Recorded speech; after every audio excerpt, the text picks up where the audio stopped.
and via penalty kicks, Croatia's keeper actually stopped made 3 blocks of the 4 penalty kicks taken. Brazil had a 4-1 win over South Korea. Brazil scores the first 4 goals, their only 4 goals, in the first 35 minutes of the match. Baker Mayfield needs a new home. Former Carolina Panther, former number 1 overall pick, cut by the Carolina Panthers today. I think it's set to move on. Jackson Smith and Jigba of Ohio State, Anthony Richardson of Florida have announced they're entering the upcoming NFL draft. Raiders Patriots in Week 18 gets fluxed to a Sunday afternoon game. That affects the Vegas Bowl as well. End the year on a hiring note. Indeed's end-to-end hiring solution makes it easy to attract, interview, and hire candidates. Sponsor a job and instantly receive a short list of quality candidates whose resumes on Indeed match your job description. Visit Indeed.com/credit. If you Matt Moscona. I'm very important. After further review. Say it one more time. After further review with Matt Moscona. And here we go. ESPN Baton Rouge, New Orleans, Alexandria. Live from the Mercedes-Benz of Baton Rouge studios. That's right.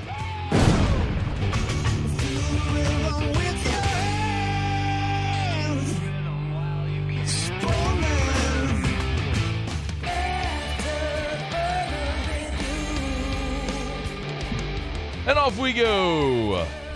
Welcome aboard. Glad you're with us. AFR presented by Relief Windows. I'm Matt. Love you, Matt. Paul O'Neill. They're chanting Paul O'Neill's name. Musso. And Mr. Toby Tomplay.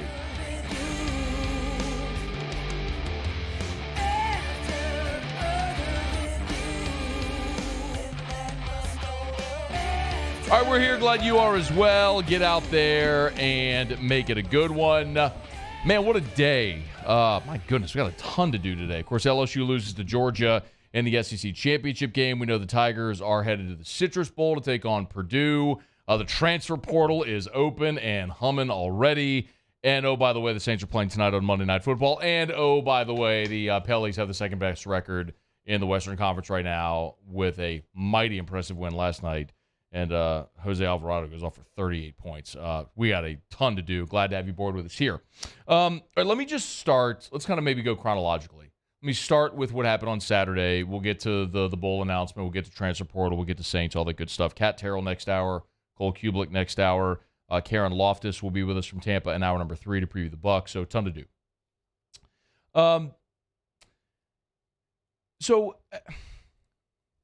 Look, I think everybody going into the game on Saturday understood what LSU was up against. They were a 17.5-point underdog. Tigers had a huge task ahead of them. Being in Atlanta was fantastic. If you were following me on social media at all, and certainly the show Friday in Atlanta, great energy, great vibes. I love the SEC championship game. And as I've said many times, you should never, ever, ever take those for granted. That was LSU's 7th time. The game's been around for 30 years now.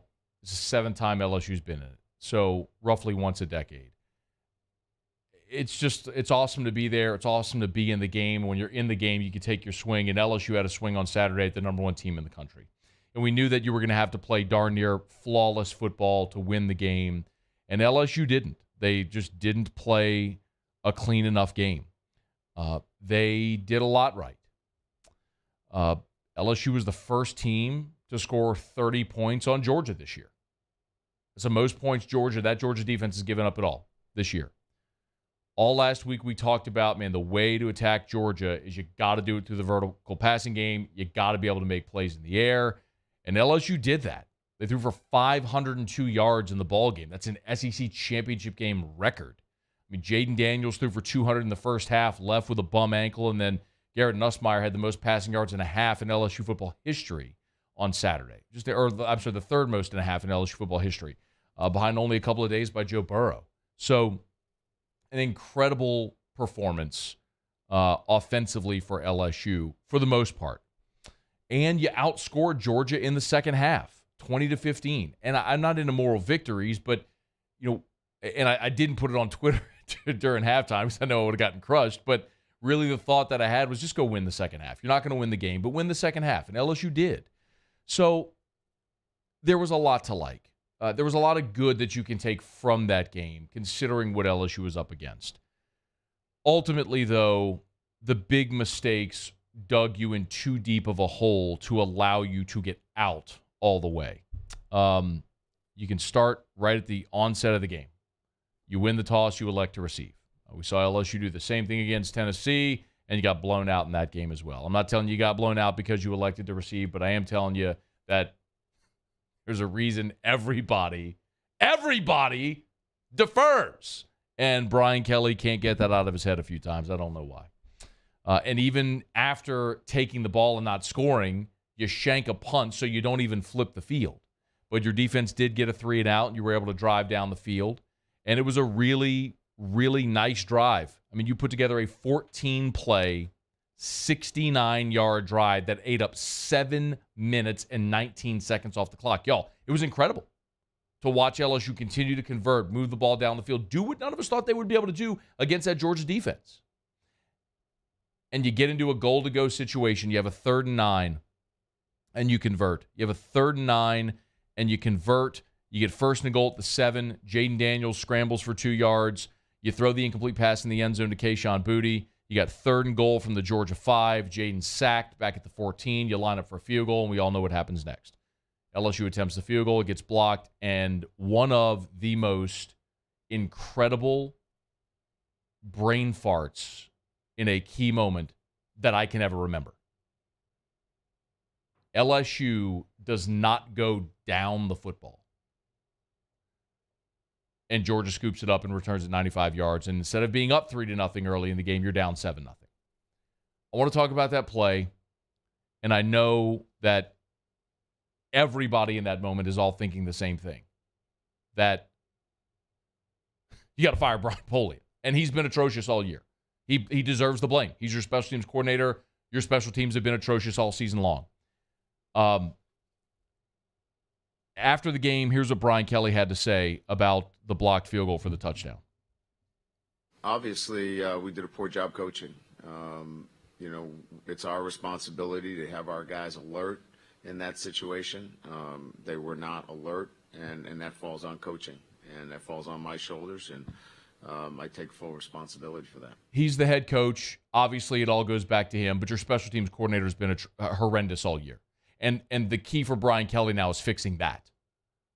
Brian Polian can't be back as your special teams coordinator. It's cost you too much all year, and right there in the biggest game of the year.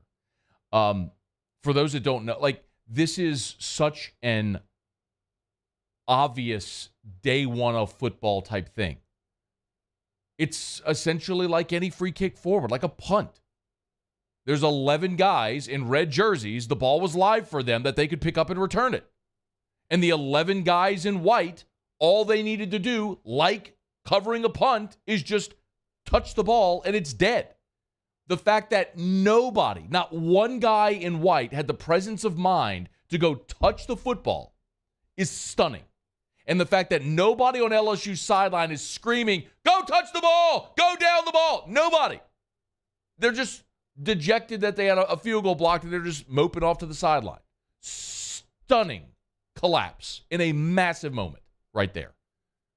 And we've all seen the video of the Georgia coaches in the booth saying, get away from it, for the same reason that a return team gets away from a punt. Because if the ball were to, think Leon Lett in the snow. He goes and slides to try to recover it. Idiot. It's a live ball now that you touched it. Like if a punt were to touch anyone on the return team, it's a live ball and the kicking team can recover it. So the reason Georgia's coaches were yelling, get away from it, is if any of those guys touch the ball, it's live. LSU can go recover it now. But nobody, not one person had the presence of mind to go down that football. And instead of being up 3-0 or blocked 0-0, you're down 7-0 just like that. And to LSU's credit, they responded right away. 3 plays are back in the end zone. Kayshon Boutte, for the first time in a long time, looked like Kayshon Boutte. And you're tied 7-7. At that moment, you had a 106-6 edge in the yardage. 160, forgive me, 160-6 total yardage, and you're tied 7-7. You should be up 10-0 in that situation. Instead, you're in a tie ball game 7-7. And we know what happened. Georgia got the ball back. They scored. You had the unluckiest of bounces off of Jack Besh's helmet, which, football gods, Georgia doesn't need help. But they got it. They score a play later. Georgia's up 21-0. Tigers had an opportunity, a short yardage situation, 3rd and 1. They decided to run the ball up the middle, couldn't convert. And you kick the ball back to Georgia. They score again. It's 28-0. And just like that, the ball game was over. 35-10 at half. Jaden Daniels injured. Nussmeier comes out for the second half. We all know what happened. He slung it around a little bit, made some good plays. He threw an awful interception. You had a goal-to-go situation where you went for it on 4th down. That play call was terrible as well. I'll never understand going out of the shotgun in a short yardage situation. Get under center, run a quarterback sneak. Some things in football, some truths, simple truths in football should remain simple that aren't. But it's what it is. And LSU loses 50-30. The last thing I'll say about the game is, hey, Kirby Smart, I get it. You are the biggest, baddest dude on the block right now. And that program won a national championship a year ago. They're probably going to win another one this year. And they've recycled and reloaded, and they're awesome. But when you're up 4 touchdowns, 4 scores in the 4th quarter with 13 minutes to go, and you elect to call a trick play on a 2-point conversion to get 50, brother, I get, look, Brian Kelly was asked about it after the game. Kirby gave some stupid response like, well, that's what the card says. But shut up. Shut up, idiot. You're up 48-23. You're up 25 points with 13 minutes to go. The game's over. Just shoot me straight. Like Steve Spurrier would run it up on your ass and say, yeah, it's your job to stop it. Okay. Kirby, you want to run a trick play?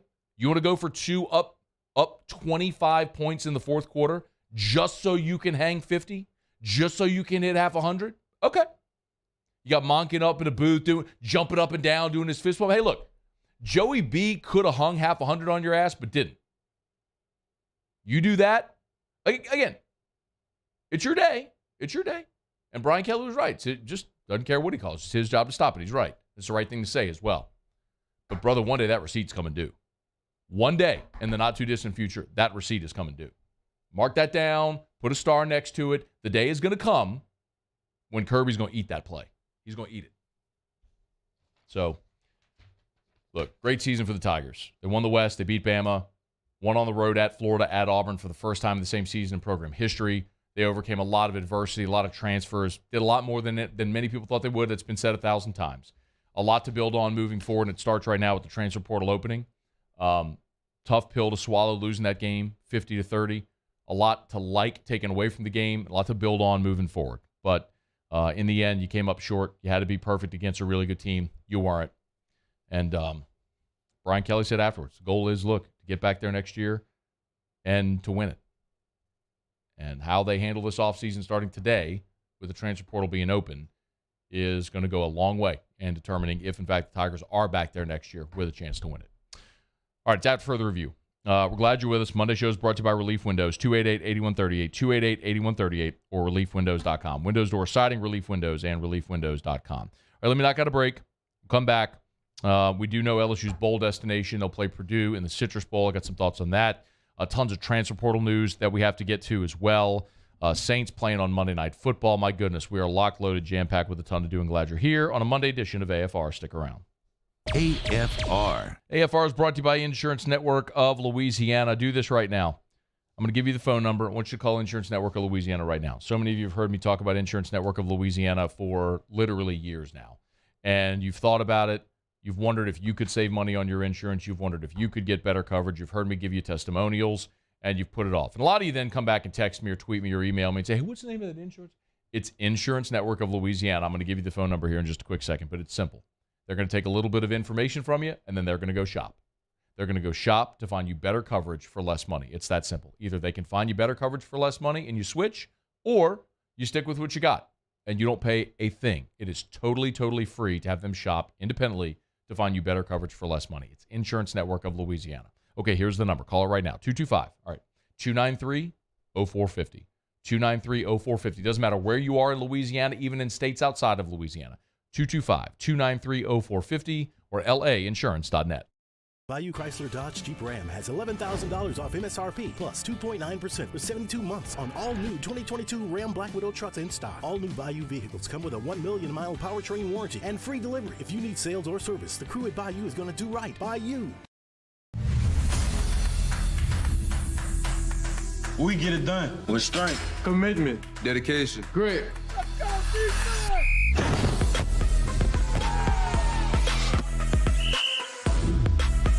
We get it done with passion for our fans and love for our community. We are the Tigers. Get it done. Let the values of the purple and gold be in your starting lineup this season. And as always, get it done. I've been doing business with Luba for 25 years. They're dependable, trustworthy. It's just the attention to detail with our clients. Our folks have years and years of experience. They're highly trained professionals, but many companies have that asset. What I'd like to think makes Luba a bit different is that we use those talents in a way that truly is dedicated to serving the needs of the folks who depend on us. There it is, the extra mile, on the border of expected and extraordinary for those willing to go further, like vans customized for work or play, with safety and tech to keep you connected. Supported by a 5-star sales, service, and finance team. And backed by the 1-star you know. So go the extra mile. It's never crowded because so few have what it takes to go there. Mercedes-Benz Vans. ServiceMaster Elite create clean, disinfected work environments. As a local business, we take pride in serving the New Orleans and Baton Rouge areas. Our cleaning protocols follow CDC and OSHA standards for healthcare settings, offices, senior living, restaurants, and industrial plants. Contact ServiceMaster Elite to get your operation ready for reopening with germ disinfection cleaning. ServiceMaster Elite, the trusted choice in professional cleaning since 1996. It's no secret. The best oysters in Baton Rouge are at Jolie Pearl Oyster Bar. Enjoy mouth-watering South Louisiana flavor and oysters from all over the country. And don't forget our nightly drink specials.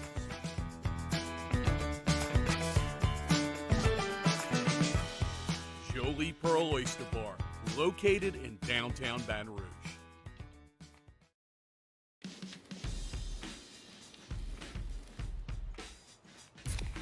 Light beer shouldn't taste like water. Miller Lite has more taste.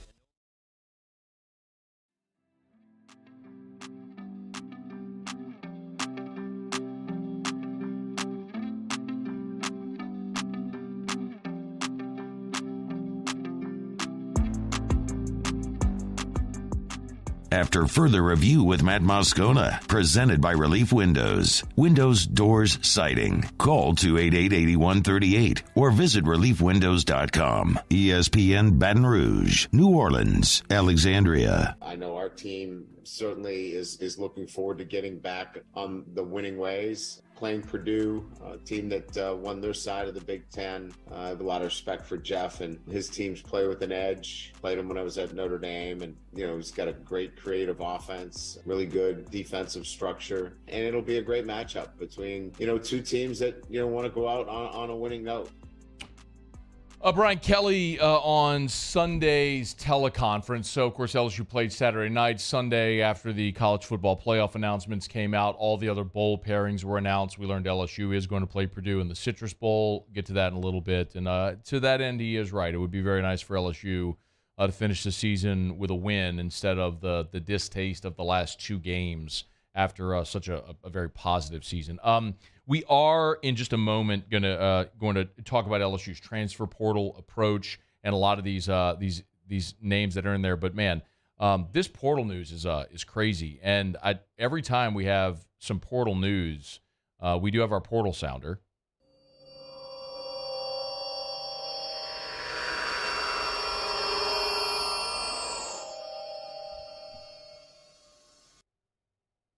I like it. I like the portal sounder. It's got like some kind of like an X-Files vibe to it. whatever portal that is, I bet that's where Hanny's suitcase is. It's deep down in that portal somewhere. That'll never why you got to do that to our guy? Oh, God, I did it the whole ride home. Of course you did. Even today when I saw him. No. So for those that didn't hear, so we woke up. So, of course, LSU loses on Saturday. Hanny does the post game. We had a flight out of Atlanta. The flight was at 7:25 a.m. Eastern. So 5 a.m. wake-up call. We were all in the Uber at 5:30 heading over to the airport. It's me, Hanny, Hester, and Muse here. But Muse was on a different flight. Did our guy get you to your terminal? Yeah, he did, Good. man. He did. He did. That a boy. So he was on a different airline and everything. But so it's me, Hester, Hanny. We check in for the flight, get our bags tagged and whatever. Well, Hester and I checked a bag, and Hanny didn't. He had a carry-on because he was under the assumption that Hester and I would have carry-ons, and so he didn't want to check a bag and be the only guy checking a bag. Well, if you travel with me and Hester, you're going to learn very quickly, like, we're checking a bag because I'm going to overpack.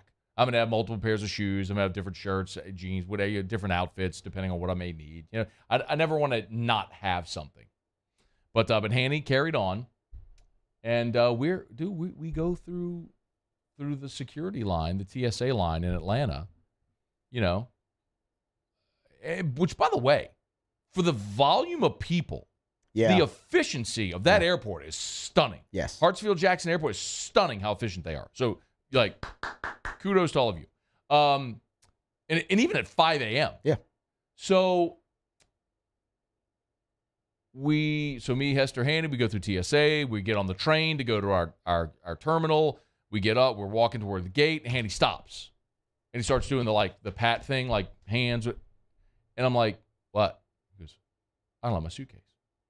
Hanny left his suitcase at TSA. Like we go through the whole line, the whole everything. He puts it on the belt, the scanner, walks through the metal detector, and then just left.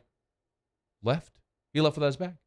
So we're 30 minutes from boarding, and your boy has to run back through the airport to try. I don't even know how he got back there, but he did apparently. He got to some TSA area, and he couldn't find it. Suitcase was gone.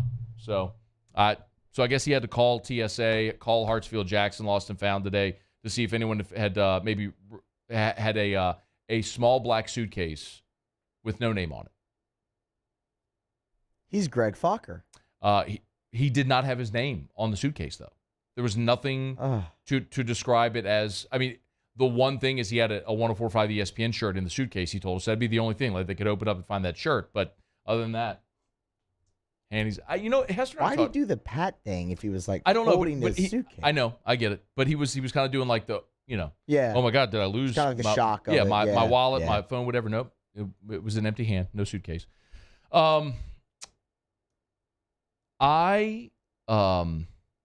Hester and I talked about this. There's nothing in the suitcase that we would have gone back for. Yeah. The only thing, even my wallet, I wouldn't go back for my wallet. All my credit cards and everything, 2 taps on my phone, I can cancel those. I don't care. I'm good. I can go to the OMV, get a new driver's license today. Probably need one anyway, because my driver's license currently, I have hair and no beard. Every time, people I think always stare at me like, are you really that? But my phone, I would rather you punch me in the face and make me bleed than steal my phone. My phone has everything. My whole life's on my phone. My whole work life, everything. All my passwords to every social media platform. That's the one thing I wouldn't want anybody to steal. My phone. That's the only thing I would have gone back for is my phone. Yeah. Anyway, so Hanny's suitcase right now is somewhere in the portal with roughly 400 FBS scholarship players. How about this from Max Olson today? So far, this is on day one of the portal being open. There are more than 400 FBS scholarship players that have entered the portal or announced they're transferring today. One day, 400 players entering the portal. Listen, there's always the cautionary tale because there's generally not enough roster spots for all those people that think if they enter the portal and they're going to have all these shooters, and maybe you won't have shooters, and then you're in the portal, you don't have a roster spot. So we'll see how it all settles. Have you seen, by the way, since we've been on Muse, and I'm serious, I need you to watch this for me while we're on air, any LSU guys today that have announced? No, I have not seen any that have announced. The only 2 things that have officially hit are Antoine Sampa and Phillip Webb, but we knew that. Okay, yes, they had already left. Yes, correct. Okay, But that's officially, their names officially showed up today. okay. This just a little bit ago, Spencer Sanders from Oklahoma State, he intends to enter the portal. I mean, there are yes.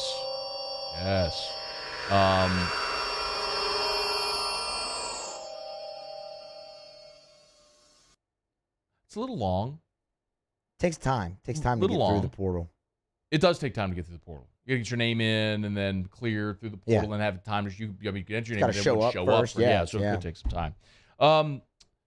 So we're gonna keep an eye on all the LSU guys that potentially could go in the transfer portal today. I don't think the number is going to be overwhelming, and I certainly don't think it's going to be players that LSU that are major contributors. What I think we're going to see a lot of are you're see a lot of backup offensive linemen, guys who lost their jobs, the opportunity to start, the guys like Emory Jones, Will Campbell. I mean, you're returning all 5 starters on the offensive line. So some of those guys that have been around for a few years and haven't played, I think you're going to see those hit the portal. We are certainly going to watch both Jaden Daniels and Garrett Nussmeier. Daniels has any of 3 options. He could go pro, he could return, or he could enter the portal. Maybe depending on what Jaden Daniels does, Garrett Nussmeier that would certainly be impacted. Does Nussmeier enter the portal? That's going to be, I think, the big one we all watch. And then maybe a receiver or 2 in a very deep position group. That could happen as well. But as far as key contributors, like you're looking around the conference and around the country and seeing guys that are starters entering, or even like a year ago where you saw Elias Ricks and Dwight McGlothern enter the portal, guys that LSU would have loved to have had back. Max Johnson. A big part of that was they left really negative situations. I mean, LSU was toxic. I understand why they left. It's the antithesis of that this year. You have had success. You have a stable foundation. You have reason to build and grow and develop with this coaching staff. I think LSU's in a very stable spot. So we'll just keep an eye on that throughout the day today, and obviously for as long as the portal is open. All right, it is After Further Review. We're brought to you by DraftKings, official sports betting partner of the NBA. What a great night for the Pellies last night, and great, of course, if you want to get in on the holiday hoops action. DraftKings is letting you do that. DraftKings.com, or excuse me, download the DraftKings Sportsbook app. Download the DraftKings Sportsbook app. Use the promo code Baton Rouge, and right now, if you download the DraftKings Sportsbook app and use the promo code Baton Rouge, bet just $5 on any money line NBA bet. If it hits, they'll give you $150 in free bets. Also, everyone can combine multiple bets for bigger payout with DraftKings same-game parlays. Download the DraftKings Sportsbook app. Get into the holiday hoops action. Sign up with the code Baton Rouge. Again, use the promo code Baton Rouge, one word. $5 pregame moneyline bet on any NBA team to win and get $150 in free bets if they do. That's only at the DraftKings Sportsbook with the promo code Baton Rouge. Hang on mute because we have a new disclaimer. 21 and older, physically present in Louisiana, select parishes only. Eligibility and deposit restrictions apply. Bonus issued as free bets. Eligibility and terms at sportsbook.draftkings.com/basketball terms. Licensing partner Golden Nugget Lake Charles. Gambling problem? Call 1-800-GAMBLER, 1-800-426-2537. So you can clip that now and we could use it because there's a new disclaimer. DraftKings. LSU's going to play Purdue in the Citrus Bowl. Listen, I'll tell you this. The Citrus Bowl wanted South Carolina. It was certainly not unanimous to take LSU, and I can understand why they wanted South Carolina. That's going to be an excited fan base, having won back-to-back games over Tennessee and Clemson to get to 8 wins. The opportunity to play in a game like that, their fan base is fired up. They're going to travel. And I can understand why the Citrus Bowl committee would have wanted South Carolina over LSU because there's a lot of reasons LSU won't want this.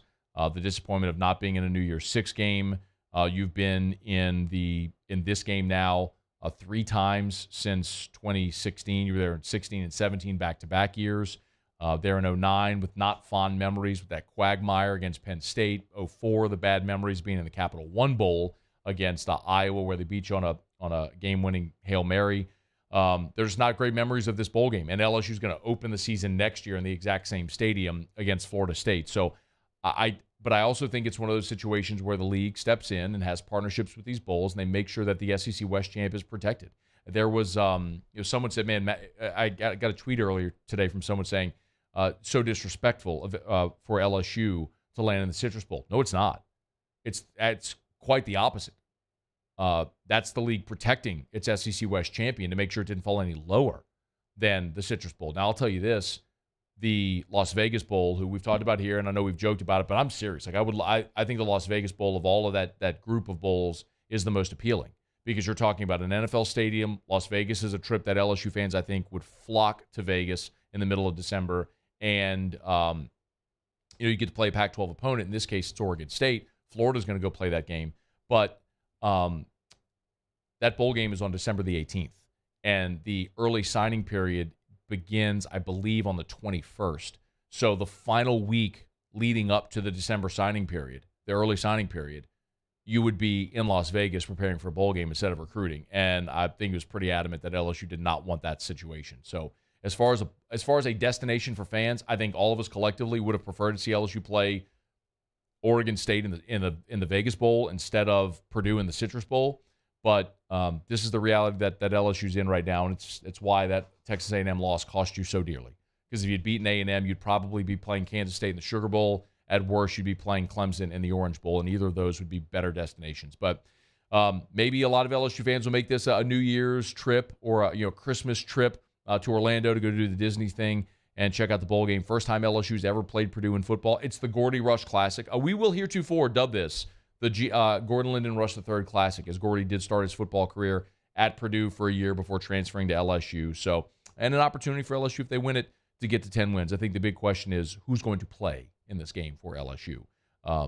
We're expecting Keyshawn Boutte, B.J. Ojulari to declare for the draft. Will they play in the game? Guys like Jure Jenkins, Jay Ward, Quaylen Roy, Jacoby Guillory, all will have a decision to make. Your super seniors, Jark Bernard-Converse, Mekhi Gardner, Colby Richardson, Joe Fouché, Micah Baskerville. Do those guys opt out of the bowl game? Do they play? I mean, those are all conversations and decisions that we'll be waiting for here in the coming days as LSU begins bowl practice this coming weekend for the game on January 2nd against Purdue. All right, it is after further review. We're glad to have you aboard with us here. We'll knock out a quick break, come back, go around the SEC. We'll kind of get you caught up on a lot of the draft and portal decisions from key players around the SEC that have been made today. We'll get to that. Some coaching carousel news. Ed Ogeron is in the mix for a head coaching job in college football, which we'll get to here in just a bit as well. And Kat Terrell will join us from Tampa, where the Saints play Monday Night Football tonight, about 30 minutes from right now. Glad you're here. It's AFR. AFR. AFR is brought to you by River City's 1 Hour Air, where they're always on time or you don't pay a dime. 752-0001, 752-0001. Mention the Moscona special. They'll always save you $30 on that preseason heater safety check. Listen, I know right now it's 78. It's incredible. 78 degrees. I mean, we left last week and it was in the 30s. The temperature swings are dramatic, and we all know that, and you're jumping back and forth from your heater to your AC.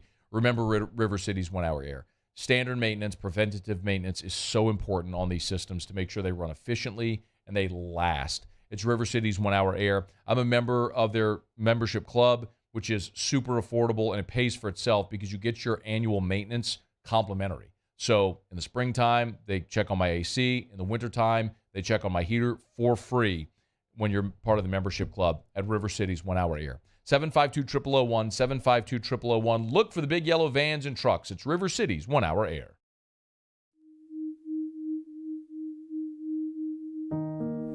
A third of youth who grow up in foster care are homeless 18 months after aging out of care.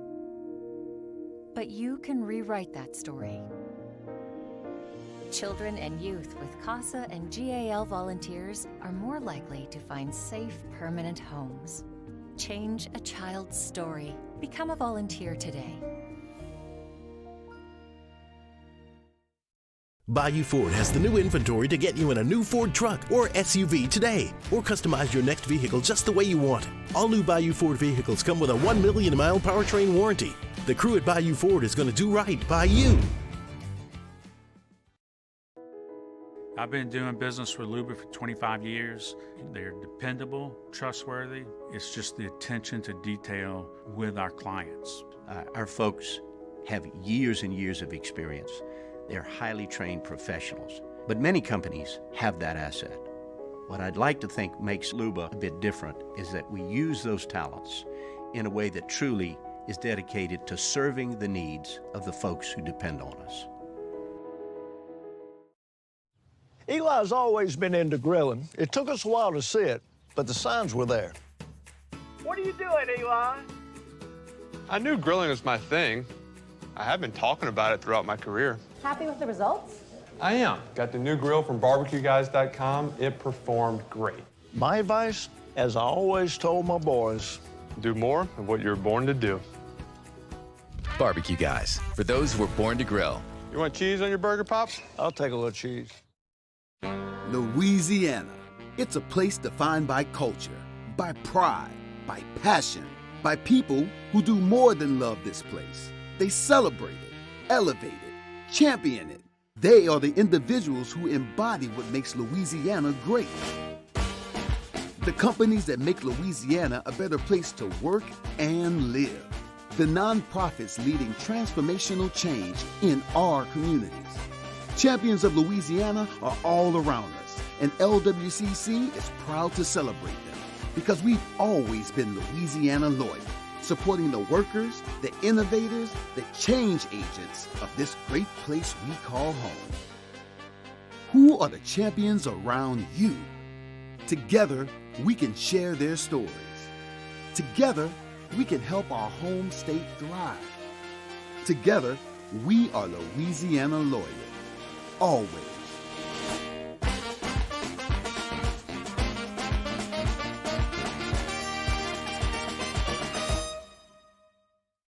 There's nothing better than tailgating, but it can be a lot of work. So why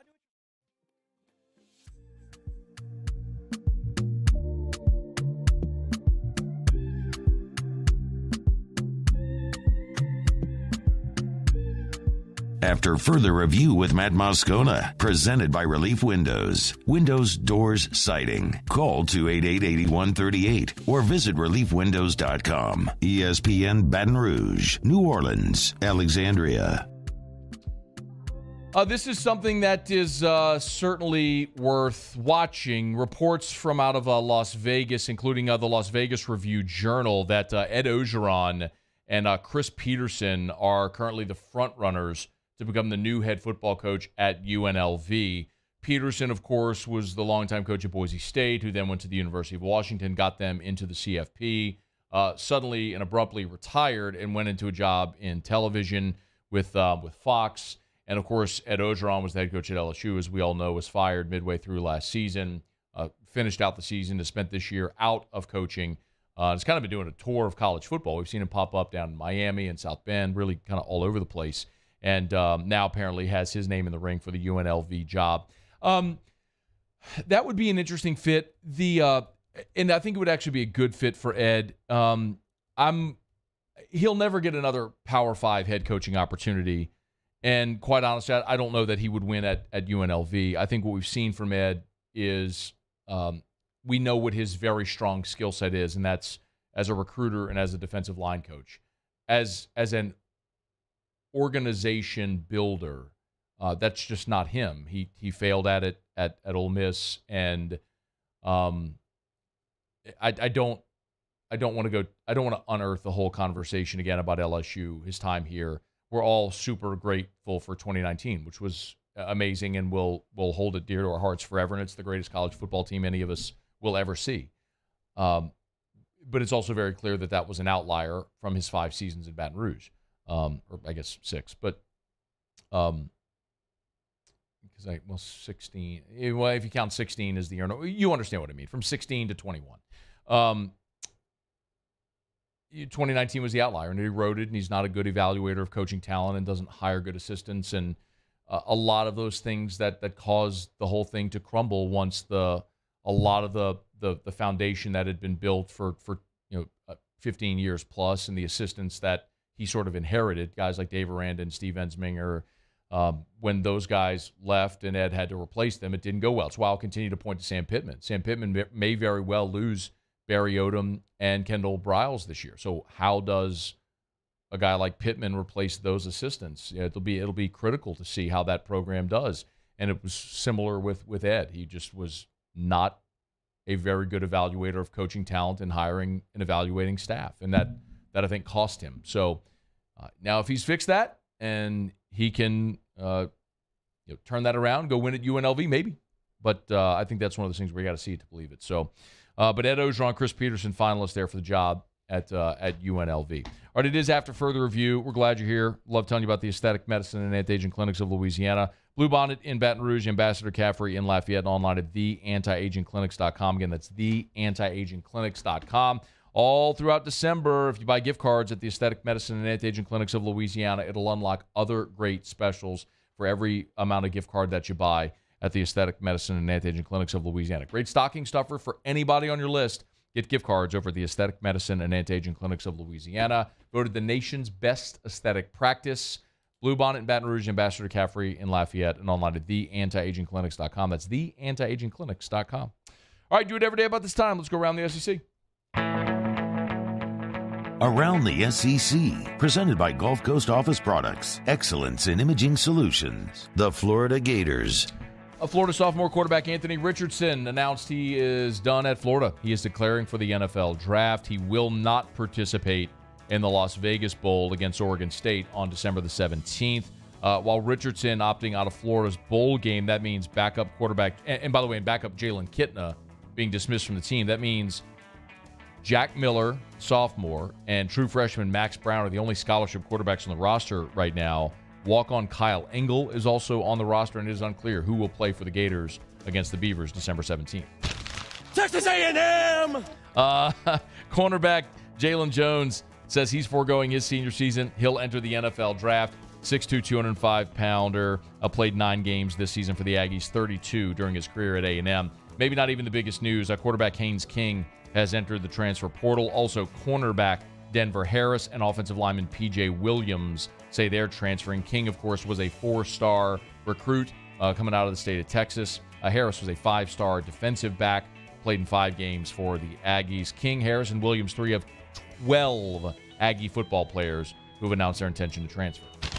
The Auburn Tigers. Zach Calzada is on the move again. He's in the transfer portal for the second straight offseason. Of course, Calzada, the quarterback that upset Alabama as the Texas A&M quarterback a year ago, went to Auburn, did not see the field this season as he opted for season-ending shoulder surgery in September. Former 3-star recruit out of Georgia, started 10 games for the Aggies in 2021.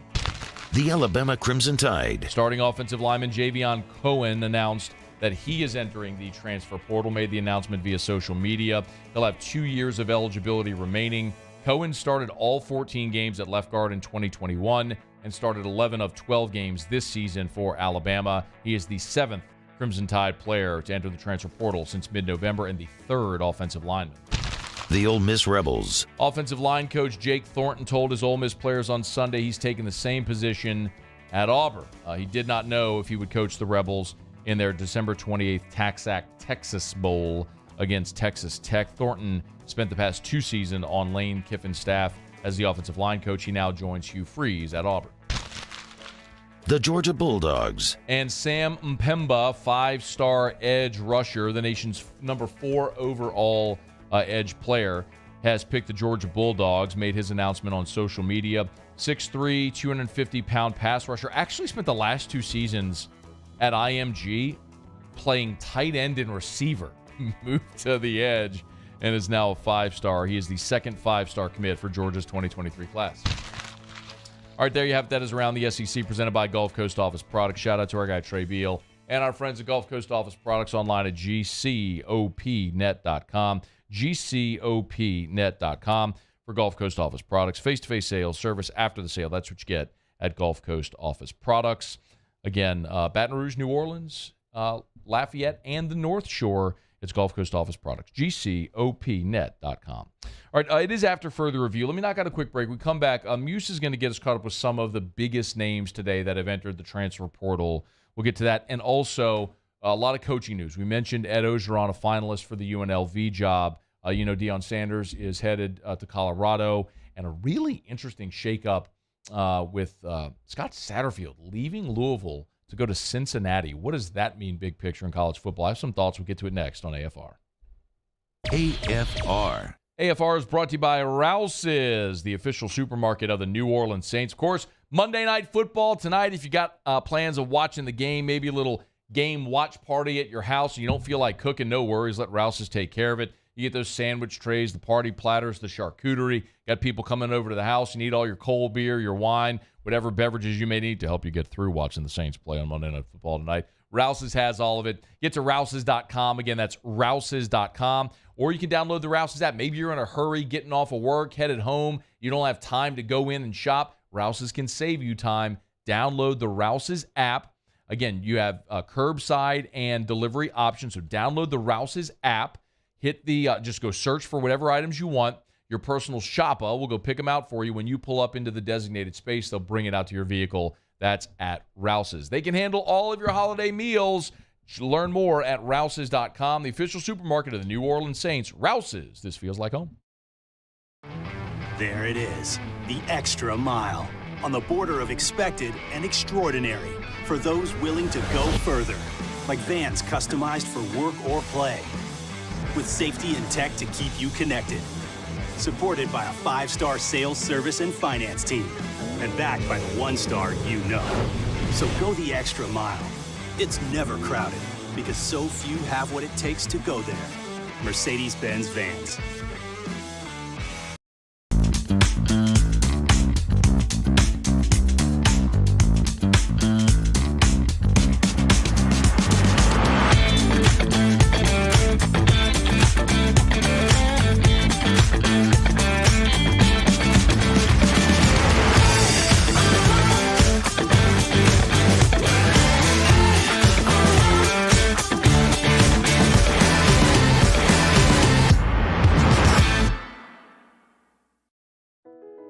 I've been doing business with Luba for 25 years.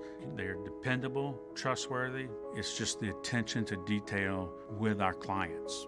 Our folks have years and years of experience. They're highly trained professionals. But many companies have that asset. What I'd like to think makes Luba a bit different is that we use those talents in a way that truly is dedicated to serving the needs of the folks who depend on us. Crime has serious consequences, but anyone can make a mistake. If you find yourself in trouble with the law, know that you have rights, and it's okay to demand them. The law offices of O.C. Brown are here to protect you and your rights. Felony or misdemeanor, DUI or drug charge. No matter what crime you're accused of, you still have rights. Let the law offices of O.C. Brown uphold them. Call 225-343-1111. Your law firm for a lifetime. Gulf Coast Office Products is a nationally recognized Savin office equipment dealer based right here in Louisiana. Over 100 employees strong, Gulf Coast has the boots on the ground to support all vertical markets, from education, engineering, legal, and finance. With the latest in office technology, from desktop to production segment units, Gulf Coast and Savin have the perfect fit for you. Call 225-756-2644. That's 756-2644 for Gulf Coast Office Products. Oh, hey, what's up? It's Big D and Bubba, 100.7 The Tiger Morning Show. We'd love for you to join us every weekday, 4 a.m. till 9 a.m. Yeah, everything you want in a show. Country music. We got laughs. We got celebrity in-studio guests. We just need you. Join us every weekday morning, 4 a.m. to 9 a.m., right where it all started. That's right. Louisiana's country station, 100.7.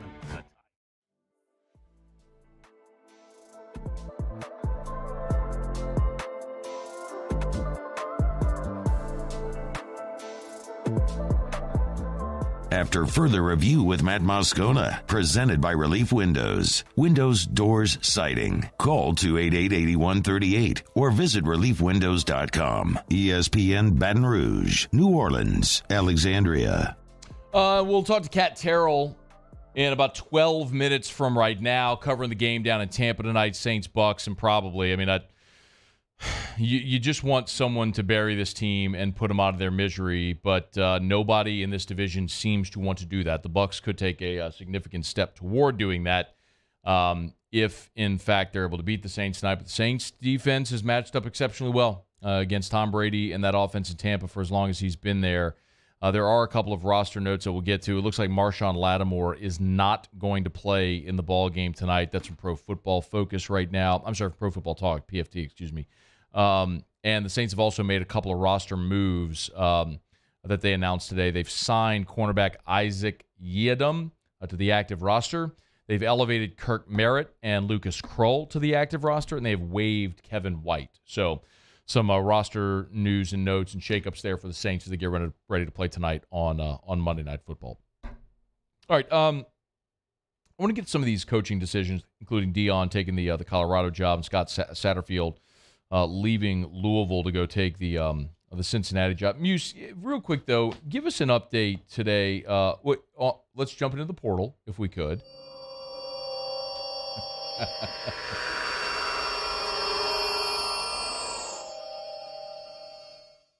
I think we need to shorten it. All right, I'll work on that. Or I'll just How long is that? Is that about 6 seconds? 8. 8 seconds. See, it's got to be about 4. I'll shorten that or try to find a different one. I like it. I think we just need to shorten it to about 4. You could trim a little off the front and the head and the tail. Anyway, okay, hit us. Take about 60 seconds here and let us know what are the more significant names in the portal that have happened today. Spencer Sanders, quarterback from Oklahoma State. Obviously, that's a big one. I mean, he had 2,600 yards and 17 touchdowns this season. Had a really nice year last year. Was a top 130 prospect in 2018 coming out. Justin Flo, a linebacker from Oregon. That's a huge one. 10th overall recruit in the ESPN 300 back in 2020. 35 tackles this year in 10 games for the Ducks. So you've seen him. Obviously, DJ Uiagalelei officially showed up today. That's massive for multiple reasons. A second A&M quarterback, Eli Stowers, entered the portal today, a top 300 prospect in the 21 class, only played in 2 games this season. Keaton Slovis, his name officially populated today, of course, quarterback from Pittsburgh, also formerly of USC, second time he's been in the portal. Another 4,000-yard passer from Western Kentucky, Austin Reed, entered the transfer portal, number 2 in the FBS with 4,200 passing yards and 64% completion this season as well. So that's a big one there. And then there was another quarterback I wanted to highlight, and I lost him on this list. Oh, Devin Leary from NC State. Yeah. Of course, a big one. Injury shortened his season, but he was one of the big reasons there were a lot of believers in NC State this year preseason. Like half the starting quarterbacks in the ACC entered the portal. I mean, Georgia Tech, Virginia, Boston College. Jerkovic from Boston College left Boston College, and I think he's going to Pitt, right? I mean, he's already announced that. Slovis, who you mentioned there, Leary. That's kind of incredible. The quarterbacks, I think, are maybe the most surprising so far this year. The number of starting quarterbacks. Every situation is different. Look, we saw Max Johnson last year, starting quarterback at LSU, hop into the portal. It's circumstance, situation matters. So you never know what's going on there, which is another reason I guess we could make the same conversation about coaches. Deion Sanders yesterday was introduced as the Colorado head coach. Look, if you watch Deion, there's something refreshing about it. There's something refreshing about a guy who's not part of the establishment, who hasn't come up through the ranks, who's willing to just say what's on his mind and use the system to his benefit. He got players to Jackson State. And it's no disrespect to Jackson State, but, I mean, the SWAC is, of even the FCS conferences, generally considered the lowest among them. So if you were able to get players to Jackson, you're going to get players to Colorado. I mean, Travis Hunter, the 5-star cornerback's already announced he's going there. Shadur Sanders, Deion's son, who's the quarterback, is going to go to Colorado. He's going to get players.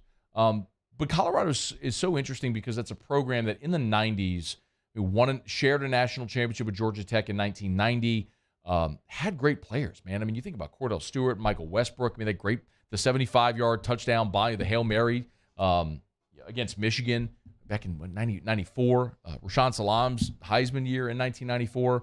Eric Bieniemy. I mean, so many great players came through Colorado. It's odd that they fell off the way they did, but their facilities certainly aren't there, and the commitment hasn't been there. But this is certainly a massive commitment and an attention getter for a program that has really been lost since it went into the Pac-12. Deion's going to win there. I mean, how quickly till he gets up to speed, it'll be interesting to see. But he's going to get players, and he'll win. The other interesting news today, a bit of news, is that Scott Satterfield is leaving Louisville to replace Luke Fickell at Cincinnati. So you see a guy leaving a Power 5 school for a G5 school. The caveat is that Cincinnati next year is going into the Big 12. So yes, he's taken a G5 job that will be a Power 5 job, and a lot of the American schools are jumping from the American into the Big 12. So, also of note, Cincinnati and Louisville are playing each other in the Fenway Bowl this year. And the odd thing about that is because it's in a baseball stadium, there's only one sideline. So the coach leaving Louisville for Cincinnati, I don't know that he's going to coach in the game, but we'll talk about strange bedfellows that would make. Awkward, to say the very least. All right, it's after further review. Terrell from Tampa joins us next. AFR. AFR is brought to you by the Williamson Eye Center, 924-2020, 924-2020, or williamsoneye.com. That's williamsoneye.com. Remember, we're nearing the end of the year, y'all. It's December the 5th. So I've been telling you this for a couple of weeks now, but I really want to hammer this home. If you have HSA or FSA dollars to spend, those expire at the end of the year. You can use them on refractive surgery. So if it's LASIK, if it's the lens replacement, if it's PRK, you can use those dollars on refractive procedure, on vision correction. But you got to do it by the end of the year. And the reason this is so important and timely is you can't just walk in and have surgery. You got to go meet Dr. Blake. You got to have the consultation. And then if you proceed, then you've got to get on his surgery schedule. And you got to do that before the end of the year. So call right now. Go for that consultation now. Let this be the push now to get this done. They also have gift cards if you want to give someone the gift of vision this Christmas season.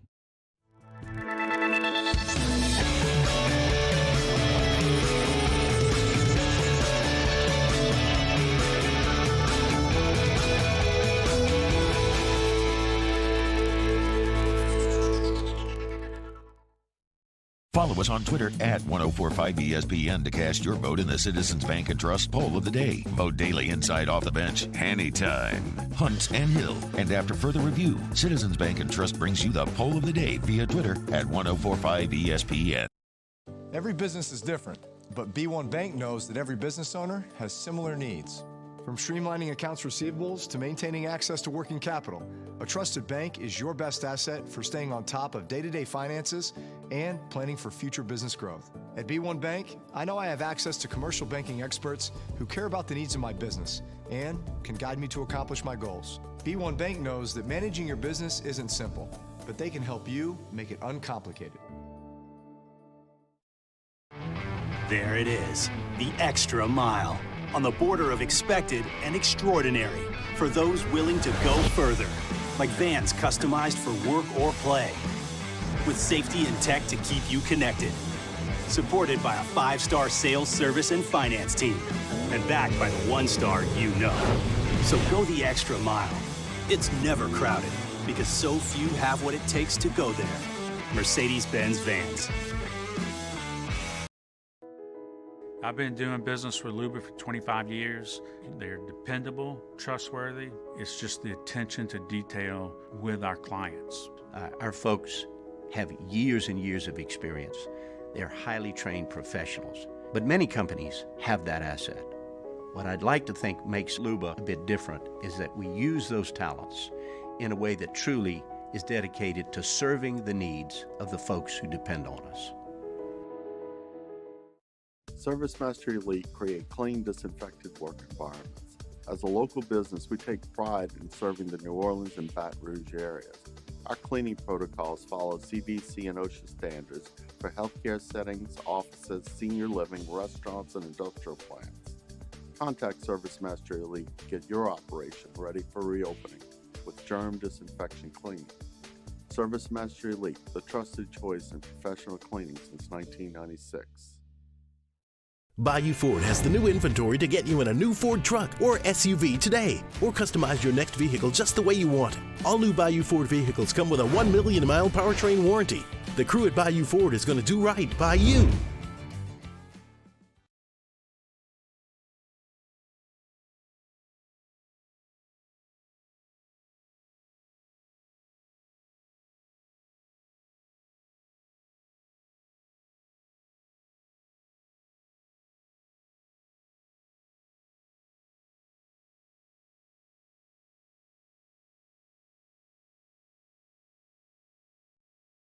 This is SportsCenter. I'm Kevin Winter. Payday around Major League Baseball. The winter meetings beginning in San Diego. First deal of the day, most notable, coming from ESPN's Jeff Passan. He had the news that Justin Verlander agreed to a deal with the New York Mets. 2 years, $86 million. Passan, a guest on SportsCenter today on how the deal came about. Together because Jacob deGrom went to the Texas Rangers, and the New York Mets had a choice. They could piece together their rotation with some lesser starters, or they could go to the guy who won the American League Cy Young Award last year. And there's Jeff Passan on SportsCenter earlier today. So Verlander reunites with Max Scherzer. Then Trey Turner becomes a Philly. 11 years, $300 million. That's the contract for Trey Turner. FIFA World Cup, Brazil knocks off South Korea 4-1. They're on to the quarterfinals. They will take on Croatia, which advanced via penalty kicks. Monday Night Football, Tampa Bay and New Orleans coming up.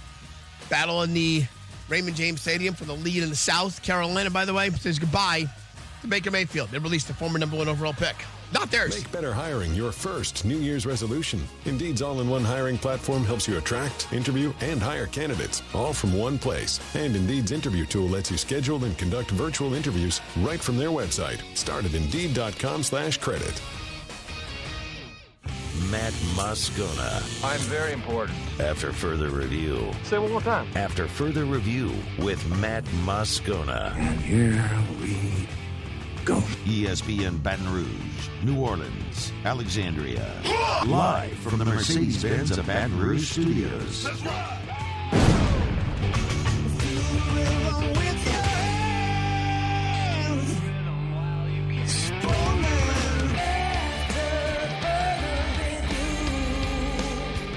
Hour 2, off we go. Welcome aboard. Glad you're with us. AFR, presented by Relief Windows. I'm Matt. This is Shaq O'Neal, and I hate Matt. Paul O'Neal. They're chanting Paul O'Neal's name. Musu. And Mr. Toby Tomplay.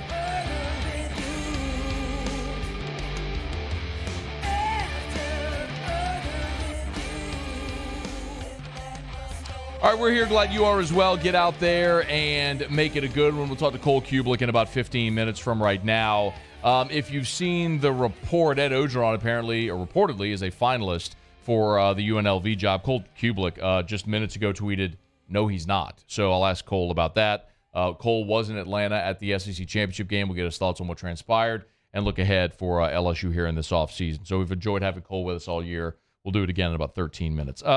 Cat Terrell was also in Atlanta, commiserating. Actually, having a little fun on Friday with a lot of us, and then probably commiserating on Saturday afterwards. Cat's down in Tampa right now. ESPN Saints NFL Nation beat writer who's there to cover Monday Night Football. Cat, we appreciate the time. How are you? I'm good. I think I've recovered from Saturday's disappointment. We're moving on. Yeah. Just hoping for a slightly more entertaining game tonight than the one we witnessed the other day. But I did it to myself. I went to Atlanta knowing what I might see, and Well, I did not help because I spent part of Friday night trying to get you jacked up and believing that the Tigers were going to get it done. And so maybe it didn't work. It didn't work. Okay, good to know. I go in with lowered expectations so that I can't be that disappointed. Oh. And so by the fourth quarter, I was good. I was like, all right, we're just moving on. Moving on. This one's done. But you know what? There's only a couple more weeks left of the football season, probably. So at least I got to watch LSU one more time, even though not quite what you want to see when you go to Atlanta. I know, Kat. I would say never take them for granted, though. I mean, when LSU gets in those games, it's always good to be there. So, absolutely. So you're down in Tampa right now for Monday Night Football, and then probably the Saints team just won't die. Let me ask a big picture question first before we get into this ball game. Look, a win tonight, and the Saints are a game out of first in the loss column. So, how probable, improbable is it what the Saints are playing for here over the final month plus? Yeah, I think it says a lot about the mindset of the fan base right now, because I tweeted that out yesterday after the Falcons lost. And, half of the replies are, so what? Haven't you said this a million times already? And that's all true. And yet the Saints very well could win this game tonight. I think that they actually match up well against Tampa. I didn't think they matched up well against the Niners, and even though they got shut out, there were some ways in which they played that game better than people might have expected. And then, of course, in the other ways, it was the same old for the Saints. It's almost like no matter how many gifts they're given, they always kind of seem to step on their own toes this year.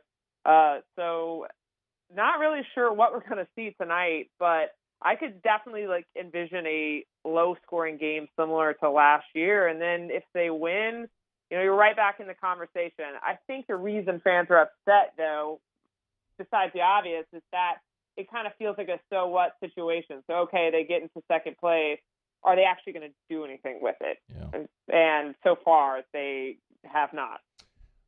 Kat, this has been so interesting in particular because of the Lattimore-Mike Evans matchup. I'm not sure if we're going to see it tonight. What's the absolute latest on Marshawn Lattimore? It kind of looked like signs were pointing to him not playing. So at the beginning he has been practicing all week, but I did notice something at the beginning of the week in that, he didn't have on cleats. And so I'm not usually looking at players' footwear, and it's possible, yeah. So maybe during practice he doesn't wear cleats, but he had on, I guess, normal shoes. I mean, he was still going through all of the normal motions in practice that we're allowed to see, because we see about 20 to 30 minutes. That's before they get into team drills. But it was kind of interesting, and I remember I did keep asking one of the other reporters, so what do you think that means? Do you think that means that he's going to be participating or not participating? And he was listed as limited all week, so I think he's getting closer, but I would kind of expect him to not play, especially with the recent report about an hour ago from the NFL Network, I believe, that says he's not going to play. And that's such a shame. I actually wrote a story today about him and Mike Evans and how fun that matchup is, and I love covering it. And I was kind of looking forward to him maybe trying to get back out there tonight. How do they replace him if Evans is in fact, if Lattimore is in fact a no-go? Well, that's the interesting thing. I think the Saints secondary has actually kind of started in some ways to come into its own lately. Bradley Roby, I believe, will play. He was in concussion protocol and ended up returning to practice. So I would expect he probably is allowed to play. He's another guy that was hurt for a long time, comes back, then gets hurt again in a different way, and that's kind of been the story of the Saints season. But, Lante Taylor has, I think, really played well. I think he's really been exciting player to watch this year. So, they've done okay this year without him. I mean, he's going to, even if he comes back next week, this will be the least he's played in any of his seasons. I think before, his minimum was like 13 games. So, story of the season, nothing's gone right, but the defense has been playing better as of late. Kat Terrell's with us on Twitter at @Kat_Terrell, of course, ESPN.com, Saints NFL Nation beat reporter. Any reason to believe the offense gets going against Tampa when they scored 10 points against them in week 2 with Jameis and his broken back under center. But any reason to believe this offense can get back on track tonight? I think that really all depends on Kamara.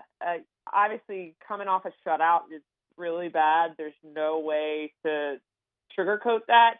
However, there were a few plays against the Niners that maybe the whole game could have turned around if something had gone different. And obviously, one of those was the Olave call, but then Kamara fumbling right before the goal line. I think, the Saints offense goes as the run game goes, and outside of the Rams game, the run game has not been great lately. So if they can get Kamara going, I think that changes everything. But, I'm not going to sit here and say, I definitely see a huge turnaround tonight. I don't know. Sometimes they surprise you. They played so well against the Rams, and obviously that's another struggling team. But I think this game will probably end up being more kind of tilted towards whoever plays better defense, and I could see it being low scoring, like I said. Kat, you mentioned the sort of the mindset of the fan base, which I think you're spot on, but you're also around the team every day. In covering this team for as long as you have, what's your general feeling on what the attitude, the mood is like around the locker room? Yeah, I think the team is kind of split as far as their mindset about watching what's going on in the NFC South. I think it's kind of either you have a player who says, I absolutely am not even paying attention to that because it's not important. So we have to focus on what we're doing wrong. And then other players take that as, hey, we're still in it. We still have hope. I think if they lose this game tonight, things will start to change because it really, for the most part, will mean that they're out of it. They win, you kind of tread water. So I say that to say I don't see a locker room that's, given up or anything like that. I think they just know that a lot of their problems have been of their own making, and that is fixable. However, it's kind of a broken record thing, as we've said to Dennis Allen. We're asking Dennis Allen about the same issues that we're asking about in September. And so I think that means the leaders of the team are frustrated, but I don't think that they've checked out at this point. I don't get that sense. Especially not Tampa week. They always kind of get excited for that. No doubt. Is Dennis Allen over the final 5 games coaching for his job? I think that's a really good question, but I think that it would be hard for the team to fire him after one season when you look at all the injuries and issues that they've had. Now, I think obviously a reasonable argument can be made that the turnovers, the penalties, that maybe that's on coaching and maybe that's enough. But I don't think that they would part ways after 1 year unless there's a mutiny in the locker room. And so far, I have not seen that yet. Now, if the locker room turns on them, then I think the front office really needs to think long and hard.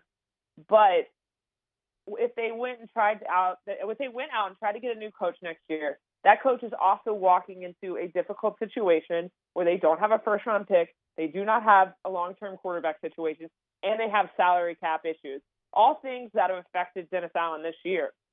So I think it's going to be hard. But when you're on a losing team, you're always kind of coaching for your job, right? Or you should be thinking that. Makes sense. All right, before you go, Color Rush with the black helmet. You like it? Yay or nay?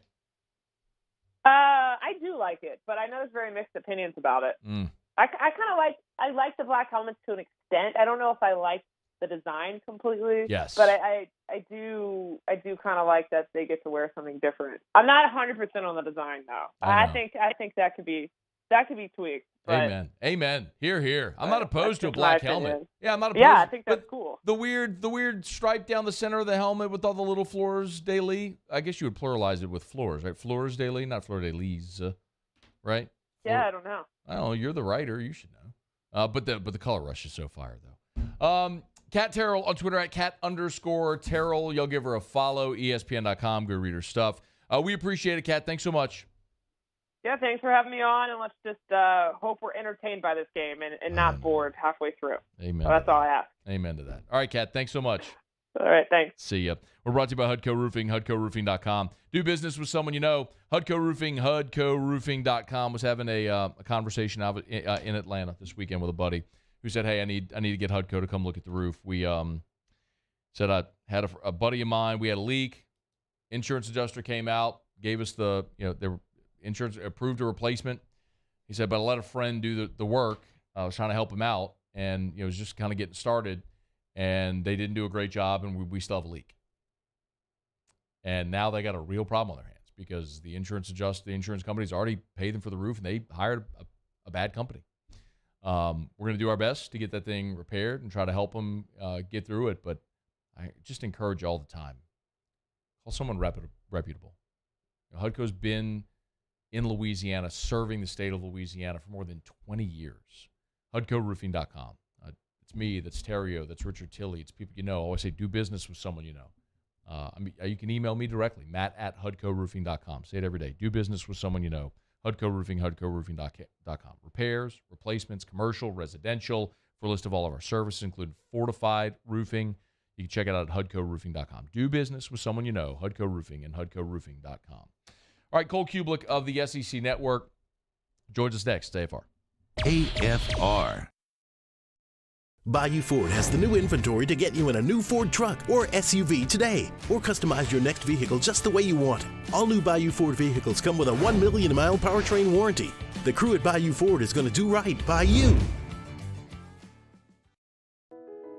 I've been doing business with Luba for 25 years. They're dependable, trustworthy. It's just the attention to detail with our clients. Our folks have years and years of experience.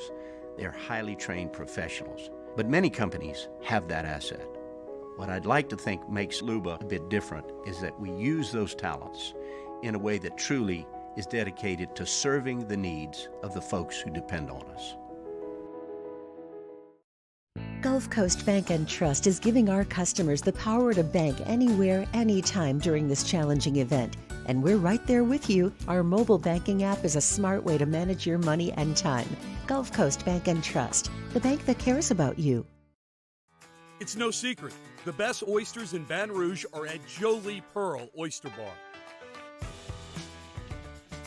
Enjoy mouth-watering South Louisiana flavor and oysters from all over the country.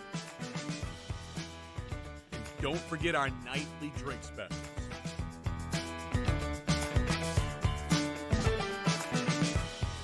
Jolie Pearl Oyster Bar, located in downtown Baton Rouge. Eli's always been into grilling. It took us a while to see it, but the signs were there. What are you doing, Eli? I knew grilling was my thing. I have been talking about it throughout my career. Happy with the results? I am. Got the new grill from barbecueguys.com. It performed great. My advice, as I always told my boys, do more of what you're born to do. Barbecue Guys, for those who were born to grill. You want cheese on your burger, Pops? I'll take a little cheese. Louisiana. It's a place defined by culture, by pride, by passion, by people who do more than love this place. They celebrate it, elevate it, champion it. They are the individuals who embody what makes Louisiana great. The companies that make Louisiana a better place to work and live. The nonprofits leading transformational change in our communities. Champions of Louisiana are all around us, and LWCC is proud to celebrate them because we've always been Louisiana loyal, supporting the workers, the innovators, the change agents of this great place we call home. Who are the champions around you? Together, we can share their stories. Together, we can help our home state thrive. Together, we are Louisiana loyal. Always.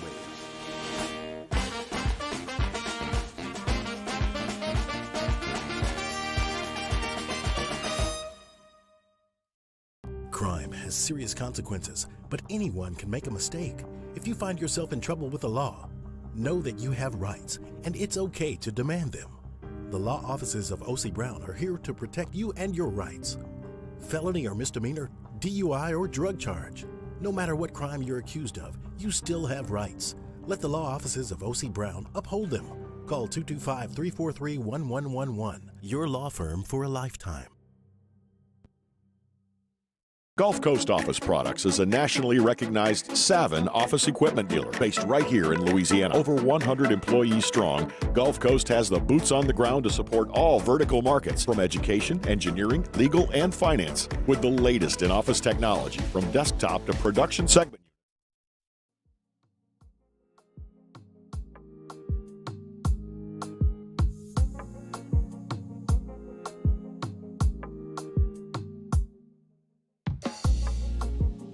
After further review with Matt Moscona, presented by Relief Windows. Windows, doors, siding. Call 288-8138 or visit reliefwindows.com. ESPN Baton Rouge, New Orleans, Alexandria.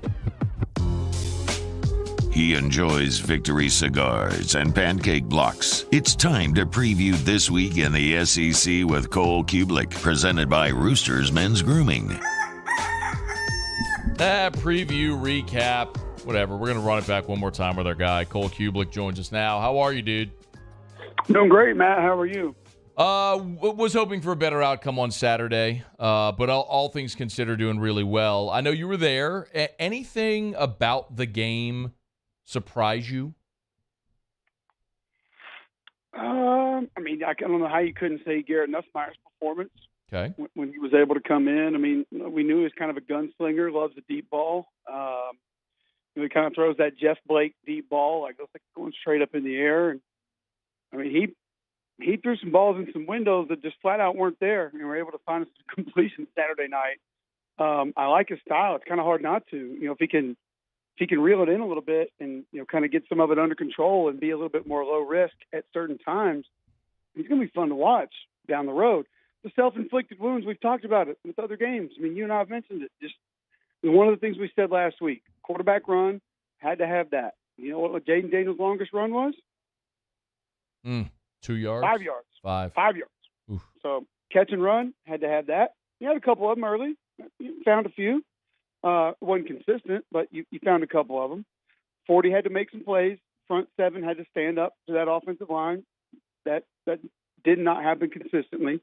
Happened a little bit early. I think they wore down late, but you weren't going to be able to go in there and allow a blocked field goal be returned for a touchdown and then a pass be tipped 11 times and then intercepted. It turns into points. Like, those things couldn't happen in that game. Georgia's too good of a football team for that to be able to take place. But, hey, listen, they kept fighting, man. They kept playing. I'll give them credit for that, because that game felt like it was over, and then all of a sudden, backup quarterback comes in, starts slinging it around a little bit. LSU's moving the ball.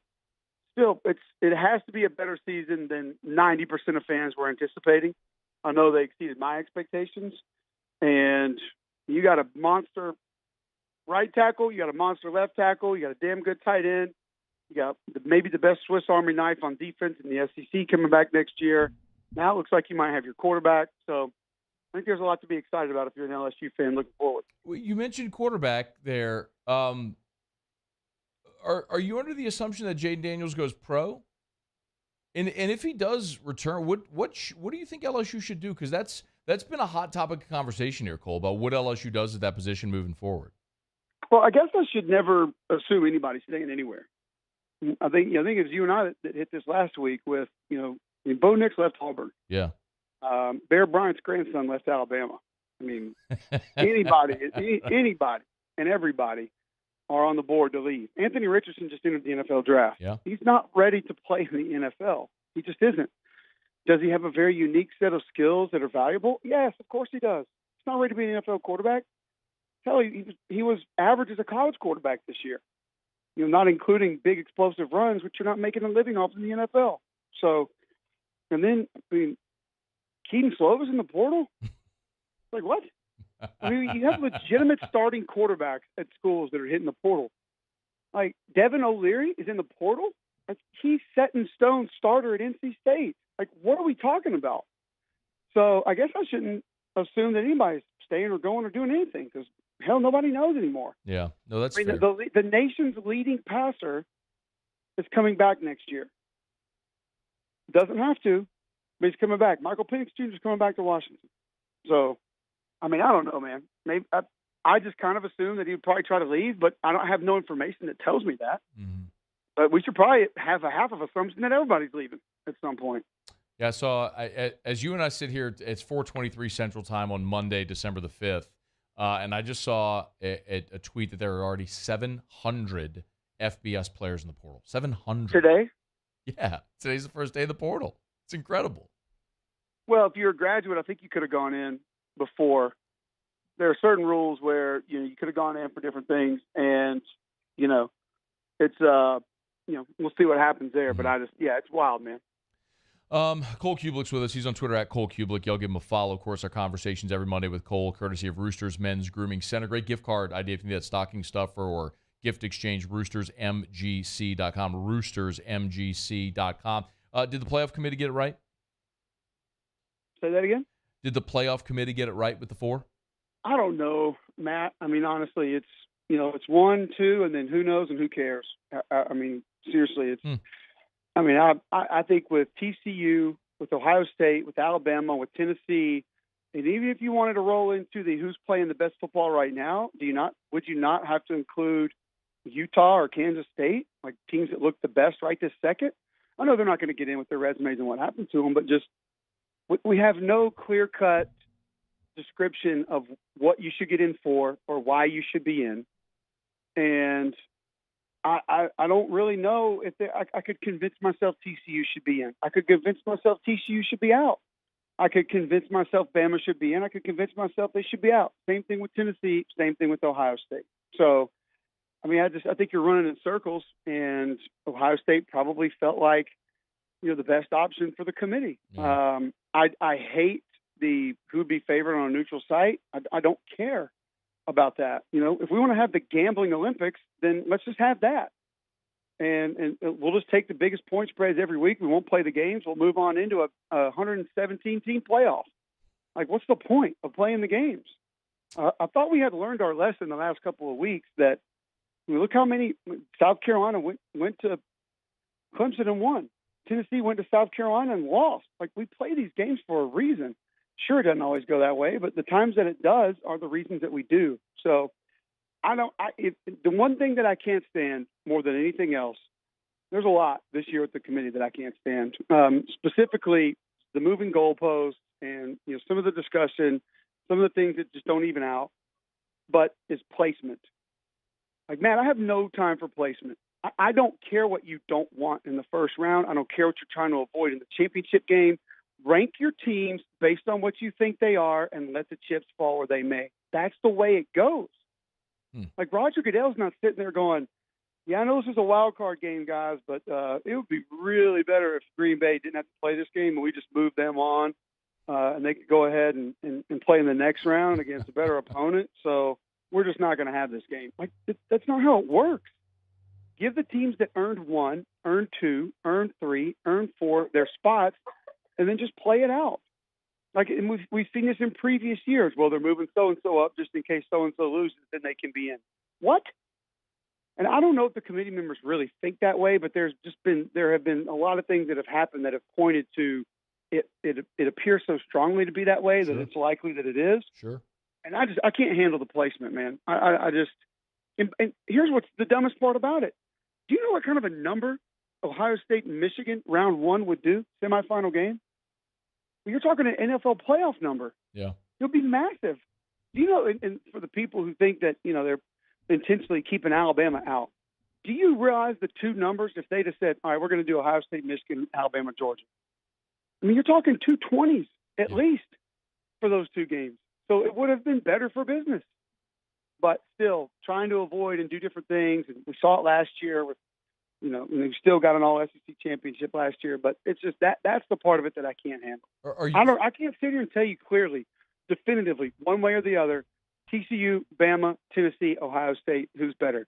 Because I haven't really liked Ohio State as much as anybody else all year. So are you good with the expanded playoff? I think I'm going to be. Yeah, me too. I mean, I think that – do I think that it's going to lead us to a lot of teams winning a national championship that would have never had the opportunity to, but now that they have the opportunity to, they're going to? No.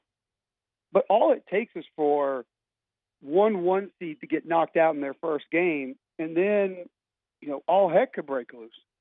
All it takes is for one Johnny Manziel, one Lamar Jackson to find their way in as a lower seed and get hot and run through that thing and get a national title. So I think what it's going to do is it's going to make so many more games in the month of November and late October more meaningful and have more meaning. And I think that part of it is going to be fantastic. But listen, I'm the one that I spend multiple segments, and I'll do it over the next few weeks, celebrating other things in college football that we need to talk about. Like, look what Troy just did. I mean, they won 10 straight games. First time they've done that since 95. First outright Sun Belt title since 93, I think. And John Summerall wins the Sun Belt championship his first year. Like, Eastern Michigan just won 8 games for the first time since 85. That's unbelievable. Kane Womack at South Alabama, that program had never won 7 games, ever. He just won 10. It's ridiculous. Like, we've got to find a way to start celebrating the other things in college football. It can't, even when it goes to 12, there are going to be conference championships, there are going to be division titles, there are going to be amount of wins. Senior day should still be important. And we're just getting so far away from celebrating those things. I feel like this might take us further there, and that's a little bit disappointing. Always insightful, man. Always thoughtful. Hey, before you go, is when you look at the SEC slate of bowl games, anything jump off? Anything you're interested in seeing in that slate? I think there's a couple good ones.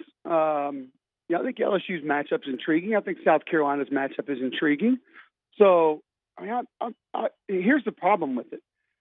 Is we look at it now and we think we know what we're going to get, but how many of those games are going to have who we think they're going to have?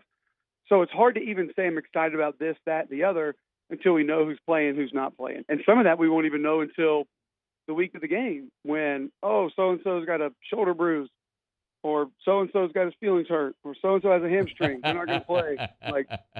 Because a lot of these kids will go and then it's like, oh, yeah, I don't feel good. Can't go. So it's just I need to know who's going to be playing before I really dive into saying, I think this is going to be a great matchup. Yeah. Look, I mean, how different is the view of the Las Vegas Bowl? No Anthony Richardson. Florida doesn't even know who's going to be playing quarterback against Oregon State. So that has a decidedly different feel, no doubt. It might not matter unless they go find a bunch more defensive linemen and linebackers because Oregon State will run the ball right at you. No, and that's going to be a problem. You're right about they hadn't that. fit the run all year. Cole Cubelic, he's on Twitter at Cole Cubelic. Hey, man, this has been fun all year long. We appreciate you for making time for us on these Mondays, man. I know our audiences appreciate it. You know that I do as well. So sincerely, thank you, man. We'll look forward to catching up somewhere down the line, all right? It's been a blast. Always enjoy visiting with you. Have a Merry Christmas. Have a Happy New Year, and hopefully we can catch up again soon. Same, man. We'll visit soon. That's Cole Cubelic, SEC Network, on Twitter at Cole Cubelic. Make sure you follow him there. And certainly many, many thanks to Roosters for sponsoring Cole's segment all throughout the year. Would have loved to have gotten Cole and the SEC Network crew in town for a game so he and I could have gone over to Roosters. Would have been pretty cool. But we'll make that happen at some point. RoostersMGC.com is in Roosters Men's Grooming Center in the Highland Park Marketplace, Highland Marketplace, right there across from Blue Bayou. And then in Town Center near Whole Foods is where the two Roosters in Baton Rouge are. You can get gift cards online as well, roostersmgc.com. Trust me, if you've never done the gentleman's choice, I mean, the hot towel, the straight shave, the oils, the shoulder massage, it's cool. I mean, it's a great place to go relax, fall asleep in the chair if you want. I'm bald, and I go to Roosters for the straight shave and all this. It's awesome. Roosters Men's Grooming Center, roostersmgc.com. All right, it's after further review. We'll knock out a quick break. We are 1 hour from right now. We're going to go back to Tampa. Karen Loftus, who used to work in New Orleans, now works in Tampa, is going to join us to kind of give us a preview from the Tampa side. Ott will be here for Otterlocks. I do at the top of next hour, because we're running a little short on time here. At the top of next hour, I do want to get into the LSU transfer portal approach, because a lot of people have asked, hey, how many players is LSU going to lose? How many are they looking to sign? What are positions of need? And I did put a question out on Twitter earlier today. It's at Matt Moscona, so I would encourage you to go find the tweet. And I just asked, you can text me as well, if you had your wish of a player in the portal that you would love for LSU to sign, who is it, why? Give me the explanation. You can tweet me at Matt Moscona. Go find that tweet and reply to it, or text me 225-396-4400, 396-4400, 396-4400. Okay, after further review, we'll continue. Stay here. AFR. Brought to you by Pluckers, Monday Night Football. My goodness, what better place to watch than Pluckers? Saints, Bucks, Monday Night Football, Monday night at Pluckers, all-you-can-eat wings. Pay one low price, eat as many wings as you want all night long. I got a text into the show text line earlier today from a gentleman. I need to find it now, but he said, hey, coming to Baton Rouge this weekend with my sons, and I want to check out Pluckers. Tell us your favorite wing sauce. So total spicy ranch, Gold Rush, garlic parm. Those are mine. But look, there's 28 flavors. Find your favorite. You want to try something new? They encourage it. Make up your own wing sauce. You want to combine wing sauces? You can do that. It's at Pluckers. Tonight, every Monday, all-you-can-eat wings. Nicholson, just south of campus. Bluebonnet, right in front of the Mall of Louisiana. Watch Monday Night Football tonight or any sporting event any night of the year. And remember, gift cards this holiday season. It's at Pluckers, where if you like our wings, we'll give you the bird. All right, let's say ah. Where'd my spotlight go? Super weird, but we can take care of it. Get in and get better at Patient Plus. My dad just really enjoyed his life, and he enjoyed smoking cigars and thought he was invincible. My stepdad quit smoking, and he really felt like he was in the clear. Sorry. I wish they would have been screened annually. It's not just you affect, it's your entire family. For more information on Ochsner's free smoking cessation program and to see if you qualify for early lung screenings, visit ochsner.org/quit. Want more customers? Running Boards Marketing can help you get their attention. Imagine your brand's message on a giant LED billboard truck that can't be skipped and is nearly impossible to ignore. Running Boards Marketing is the leader in effective and affordable advertising on digital mobile billboards, which are 2 times more effective than traditional billboards. With a 97% recall rate, you'll leave a lasting impression with your customers. Visit us online at runningboardsmarketing.com so we can drive your message to where the people are. Bayou Chrysler Dodge Jeep Ram has $11,000 off MSRP plus 2.9% with 72 months on all new 2022 Ram Black Widow trucks in stock. All new Bayou vehicles come with a 1 million mile powertrain warranty and free delivery. If you need sales or service, the crew at Bayou is going to do right by you. I've been doing business with Luba for 25 years. They're dependable, trustworthy. It's just the attention to detail with our clients. Our folks have years and years of experience. They're highly trained professionals, but many companies have that asset. What I'd like to think makes Luba a bit different is that we use those talents in a way that truly is dedicated to serving the needs of the folks who depend on us. Oh, hey, what's up? It's Big D and Bubba, 100.7 The Tiger Morning Show. We'd love for you to join us every weekday, 4 a.m. till 9 a.m. Yeah, everything you want in a show. Country music. We got laughs. We got celebrity in-studio guests. We just need you. Join us every weekday morning, 4 a.m. to 9 a.m., right where it all started. That's right. Louisiana's country station, 100.7 The Tiger. There it is, the extra mile, on the border of expected and extraordinary, for those willing to go further, like vans customized for work or play, with safety and tech to keep you connected, supported by a 5-star sales, service, and finance team, and backed by the 1-star you know. So go the extra mile. It's never crowded, because so few have what it takes.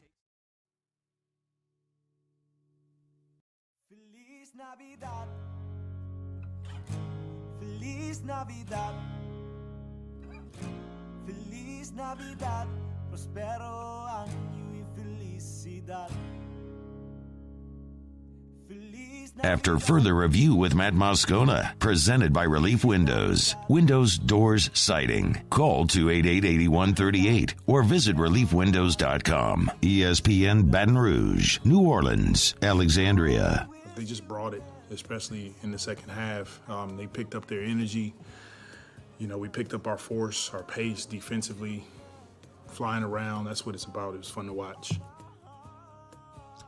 I'm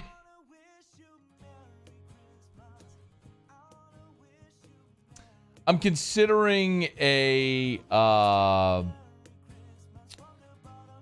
programming change here, Muse. Okay. What is our long-standing rule on this show as it pertains to the NBA? Don't talk about it until Christmas Day. Season starts on Christmas. Yep.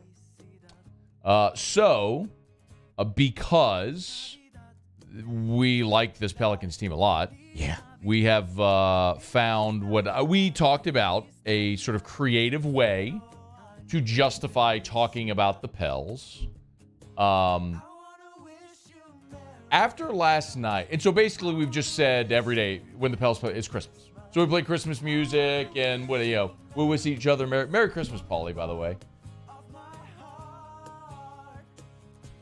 All right, you have to explain it. All right, go. Paul's mic is broken, so he can't talk even if he wanted to. And Matt knew that, but because Paul never says anything anyway, he thought he'd just throw to him and have silence. Paul, we're coming on air like to start the show today. Like literally, show open is playing, and Paul goes, Matt, by the way, my mic is broken. I can't talk on air today. And he goes, not that I'd say much anyway. The honesty impeccable from our guy there. It really is. Anyway, While I enjoy doing the Christmas bit, I don't think we need to do it anymore. Okay. I mean, at this point, it's December the 5th. The LSU season, the regular season is over. It's transfer portal time. I get it. The Saints are brutal. The Pelicans are the most interesting team in New Orleans, by the way, right now. It's not even. The Saints aren't interesting. The Saints are only interesting if they fire Dennis Allen. That's it. They're bad. They're not going to the playoffs. It's only interesting in New Orleans if they are bad enough to fire Dennis Allen. That's the only way they're interesting again. That's my team. They have a giant piece of my heart for the New Orleans Saints. I'm just telling you right now, they're not interesting. The New Orleans Pelicans, y'all, last night dump trucked the Denver Nuggets without Herb Jones and Brandon Ingram, by the way. Dump trucked them 121-106. Jose Alvarado scored 38 friggin' points in the ballgame last night. I mean, this isn't just like a nice story of a team that is, growing and developing. Like, they're legitimate. They're legitimate. Like, they have the second best record in the Western Conference right now, behind only the Phoenix Suns, who were, they're deep, they're talented, they're young, they're fun. They got a great young coach who's super likable. They got great cohesion. They have, if you're a fan, how do you not draw to a guy like Jose Alvarado? You have a mega superstar in Zion Williams who's about as damn likable as anybody you find. When he's healthy, he's unstoppable. I mean, you have dudes in this league saying, literally nobody can stop Zion Williamson. Nobody can guard Zion Williamson. He's that good.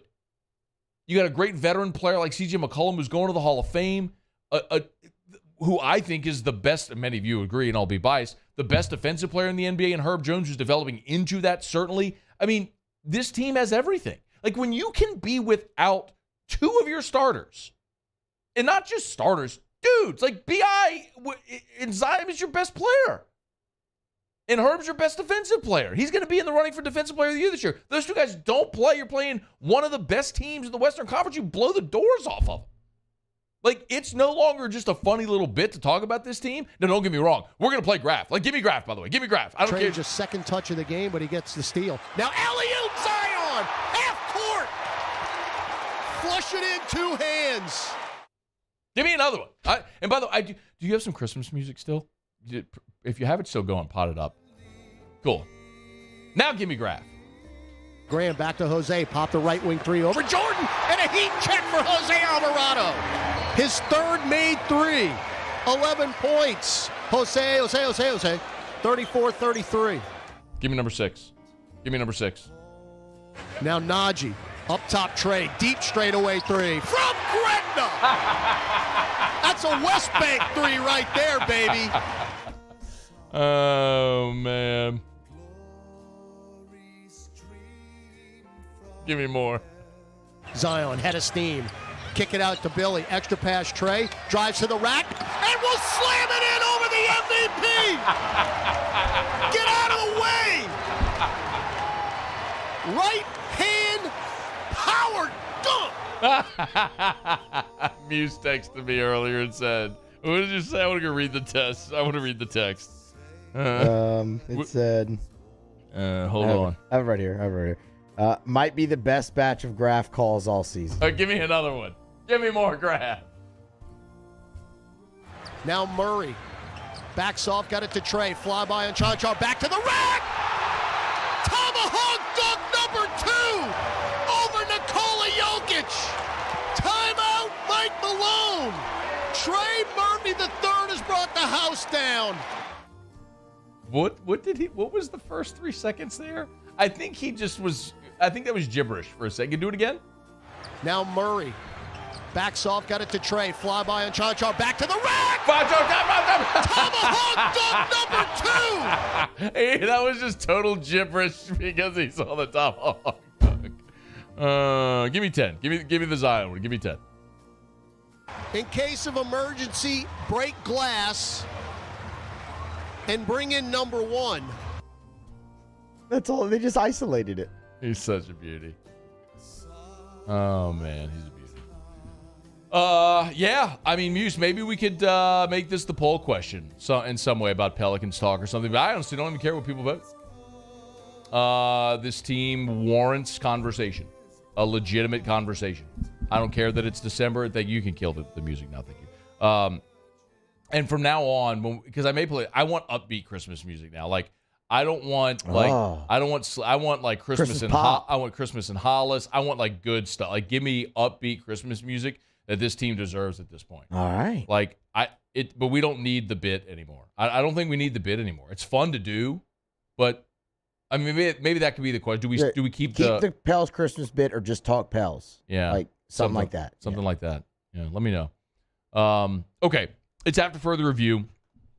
Muse is going to have Tigers in the pros. And again, coming up right after the top of the hour, I do want to talk about LSU's transfer portal approach.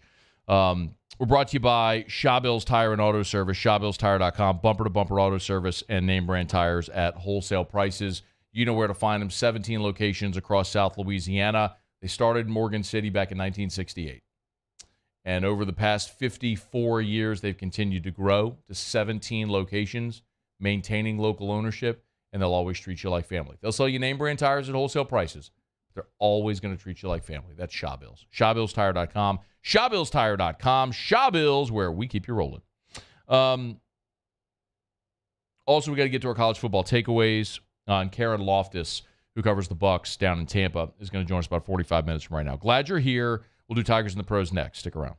AFR. Brought to you by Clegg's Nursery. Oh, golly. I got home and from Atlanta. Erica did work in the yard. Lights on the back fence.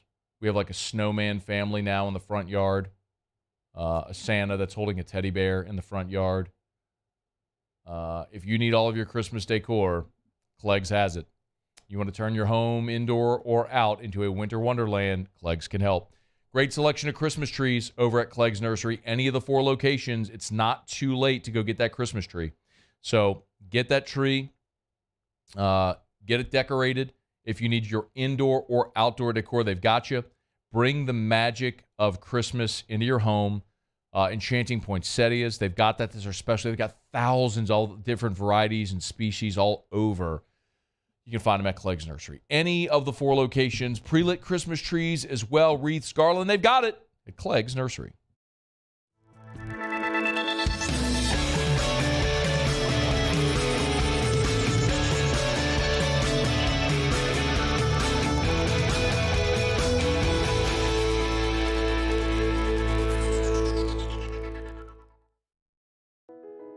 I've been doing business with Luba for 25 years. They're dependable, trustworthy. It's just the attention to detail with our clients. Our folks have years and years of experience. They're highly trained professionals, but many companies have that asset. What I'd like to think makes Luba a bit different is that we use those talents in a way that truly is dedicated to serving the needs of the folks who depend on us. ServiceMaster Elite create clean, disinfected work environments. As a local business, we take pride in serving the New Orleans and Baton Rouge areas. Our cleaning protocols follow CDC and OSHA standards for healthcare settings, offices, senior living, restaurants, and industrial plants. Contact ServiceMaster Elite to get your operation ready for reopening with germ disinfection cleaning. ServiceMaster Elite, the trusted choice in professional cleaning since 1996. It's no secret. The best oysters in Baton Rouge are at Jolie Pearl Oyster Bar. Enjoy mouth-watering South Louisiana flavor and oysters from all over the country. And don't forget our nightly drink specials.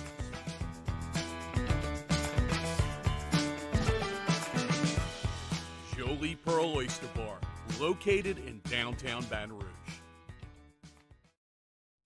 Eli's always been into grilling. It took us a while to see it, but the signs were there. What are you doing, Eli? I knew grilling was my thing. I have been talking about it throughout my career. Happy with the results? I am. Got the new grill from barbecueguys.com. It performed great. My advice, as I always told my boys, do more of what you were born to do. Barbecue Guys, for those who were born to grill. You want cheese on your burger, Pops? I'll take a little cheese. Crime has serious consequences, but anyone can make a mistake. If you find yourself in trouble with the law, know that you have rights, and it's okay to demand them. The law offices of O.C. Brown are here to protect you and your rights. Felony or misdemeanor, DUI or drug charge. No matter what crime you're accused of, you still have rights. Let the law offices of O.C. Brown uphold them. Call 225-343-1111. Your law firm for a lifetime.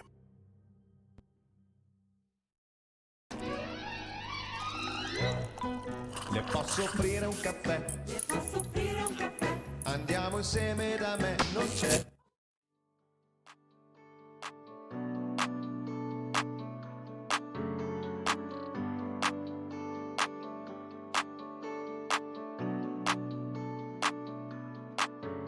After further review with Matt Moscona, presented by Relief Windows. Windows, doors, siding. Call 288-8138 or visit reliefwindows.com. ESPN Baton Rouge, New Orleans, Alexandria. We're going to go do Tigers in the Pros just a quick second. Brian Kelly was part of the Citrus Bowl teleconference on Sunday night. He was asked about Jaden Daniels and his timeline for recovery from the ankle injury. He's probably going to need about a week to 10 days. So we won't practice him this Saturday. So he'll be out this week. Probably take it into the middle of next week before we start to even think about getting him out and around. Give him plenty of time so he's, 100% healthy. No sense of re-aggravating it, putting him in a situation where, he gets back into a, in and out of the lineup kind of situation. So, I think Bo Lowry, our head athletic trainer, is looking for at least, 10 days where he can really recover and get that thing back to 100%. The most interesting part about that is that's operating under the assumption that Jaden's going to play in the bowl game. And I think that's a question and a conversation that's going to be very interesting that we're all going to be curious about here over the next few days is what happens with the quarterbacks. Is Jaden going pro? If so, is he going to play in the bowl game? Is he returning to LSU? If so, I presume he's healthy enough to play in the bowl game. What does that mean about Garrett Nussmeier and his future at LSU? Those are all answers that we're probably going to get here in the next week, 10 days, certainly in this portal window as it's open. But talking about a plan for Jaden to practice for the bowl game certainly would lead you to believe that they expect him to be here and to participate in the bowl game on January 2nd in the Citrus Bowl against Purdue. All right, Muso, Tigers in the Pros. Tigers in the Pros. They still bleed purple and gold. They're just really rich now. Presented by Lee Michaels Fine Jewelry. Lee Michaels Fine Jewelry, where Baton Rouge gets engaged. DJ Chark yesterday for the Detroit Lions caught 5 balls off 6 targets for 98 yards in the Detroit victory over the Jags. He had a long of 41.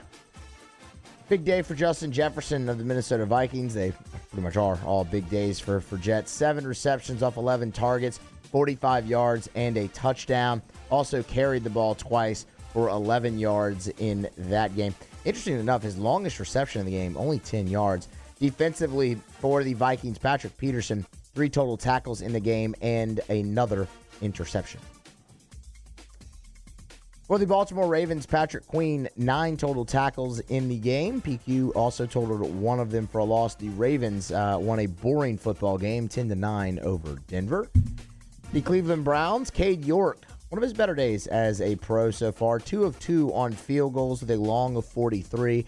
Nailed all 3 of his extra points, a total of 9 points in the game for Cade York.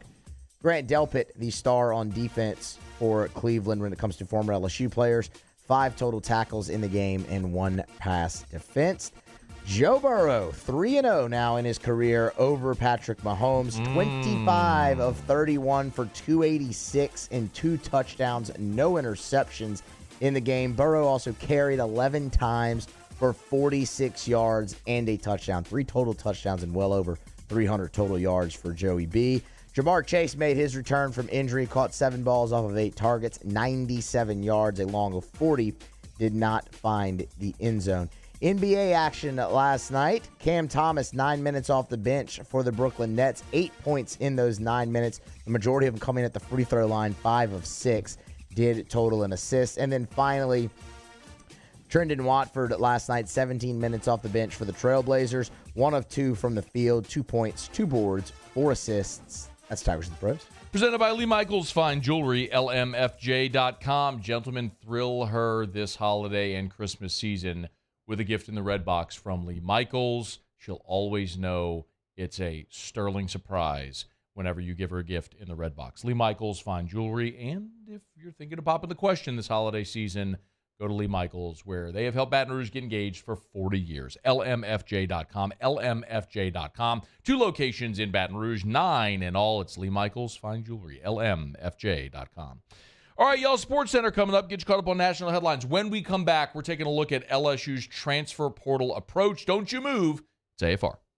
AFR. AFR is brought to you by South Point Volkswagen and SouthPointVW.com. New and certified pre-owned in Baton Rouge and online at SouthPointVW.com. That's SouthPointVW.com. Louisiana's largest volume Volkswagen dealer. Maybe this holiday season you're going to be getting on the road to over the hills and far away to grandmother's house you go.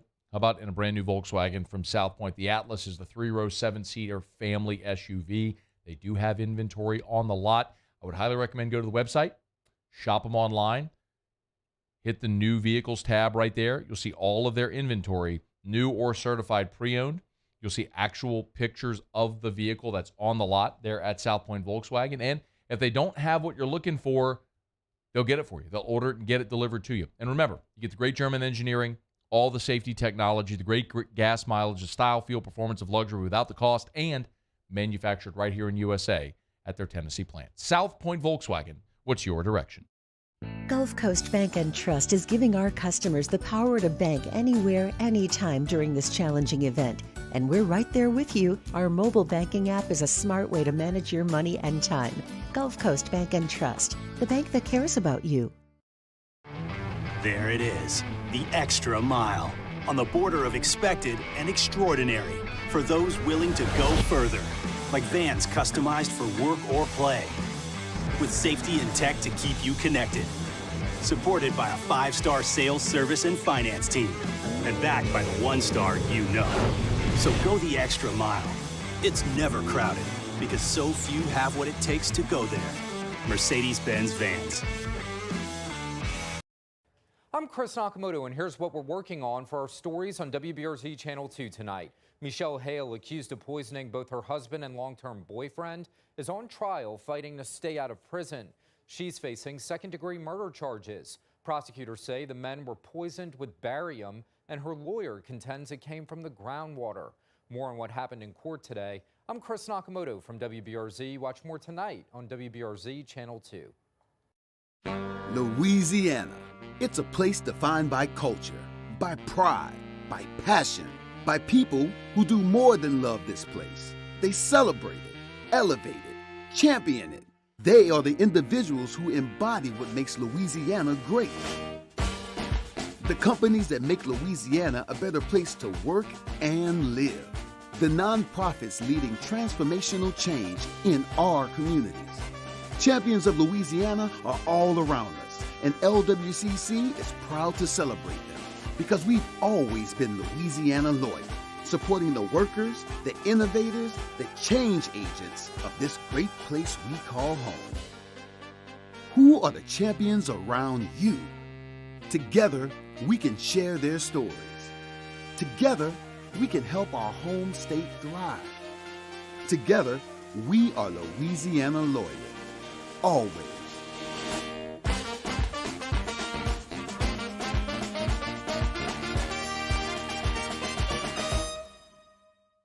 Gulf Coast Office Products is a nationally recognized Savin office equipment dealer based right here in Louisiana. Over 100 employees strong, Gulf Coast has the boots on the ground to support all vertical markets from education, engineering, legal, and finance. With the latest in office technology from desktop to production segment units, Gulf Coast and Savin have the perfect fit for you. Call 225-756-2644. That's 756-2644 for Gulf Coast Office Products.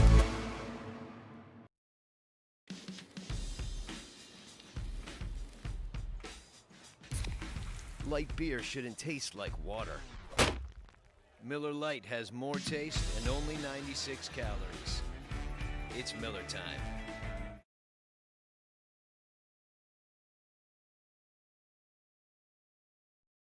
This is Sports. I'm Kevin Winter. Monday Night Football tonight. Saints and the Tampa Bay Buccaneers in Tampa. Remember the last time these two teams got together? Lattimore and Mike Evans didn't see the end of the game. They were each ejected for fighting. Those two do not like each other. Tampa Bay comes in with a full game lead over the Saints for the top spot in the NFC South. That's where we're at right now. New Orleans, 3-point underdogs. According to the Caesars Sportsbook, Tampa Bay -3. Total is sitting at 41. This game is about to start.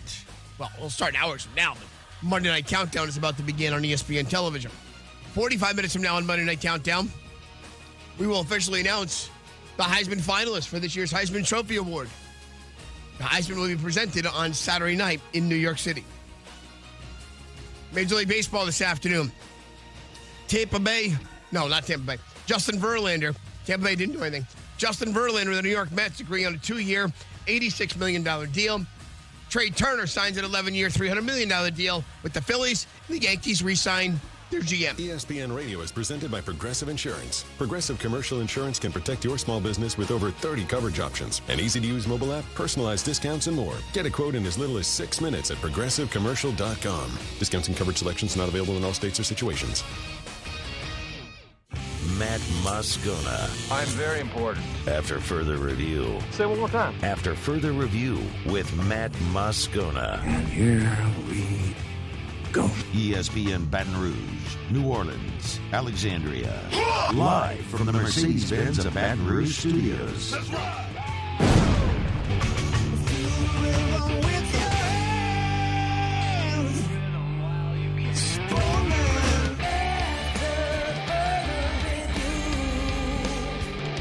Hour 3, off we go. Welcome aboard. Glad you're with us. AFR, presented by Relief Windows. I'm Matt. You're a loser, Matt! Paul O'Neill. They're chanting Paul O'Neill's name. Muso. And Mr. Toby Tomplay.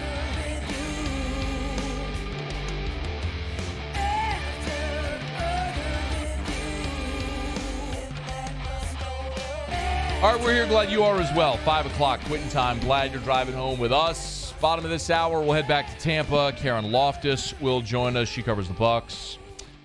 I'll get to our college football takeaways about 15 minutes from right now. As promised, so I do want to kind of deep dive into this transfer portal conversation as the portal did open today. By the way, if you're just joining us, thank you for being there. If you are watching on YouTube, please smash the like button. For our viewers on WBTR, welcome. I know a lot of people are finding us every day now on WBTR as we have a TV option for you on cable and over the air. So Cox, channel 19, Rev 144, and if you are a cord cutter and you have the antenna, it's 36.1. So thank you so much to everyone who continues to watch on WBTR also. And of course, Baton Rouge, New Orleans, Alexandria. We appreciate all the different ways that that you all do watch, listen, however you are. We appreciate it. We opened the show talking about the SC Championship. If you're interested in thoughts on the game, all that transpired, maybe just go on demand and check out the very open of the show. We went through that.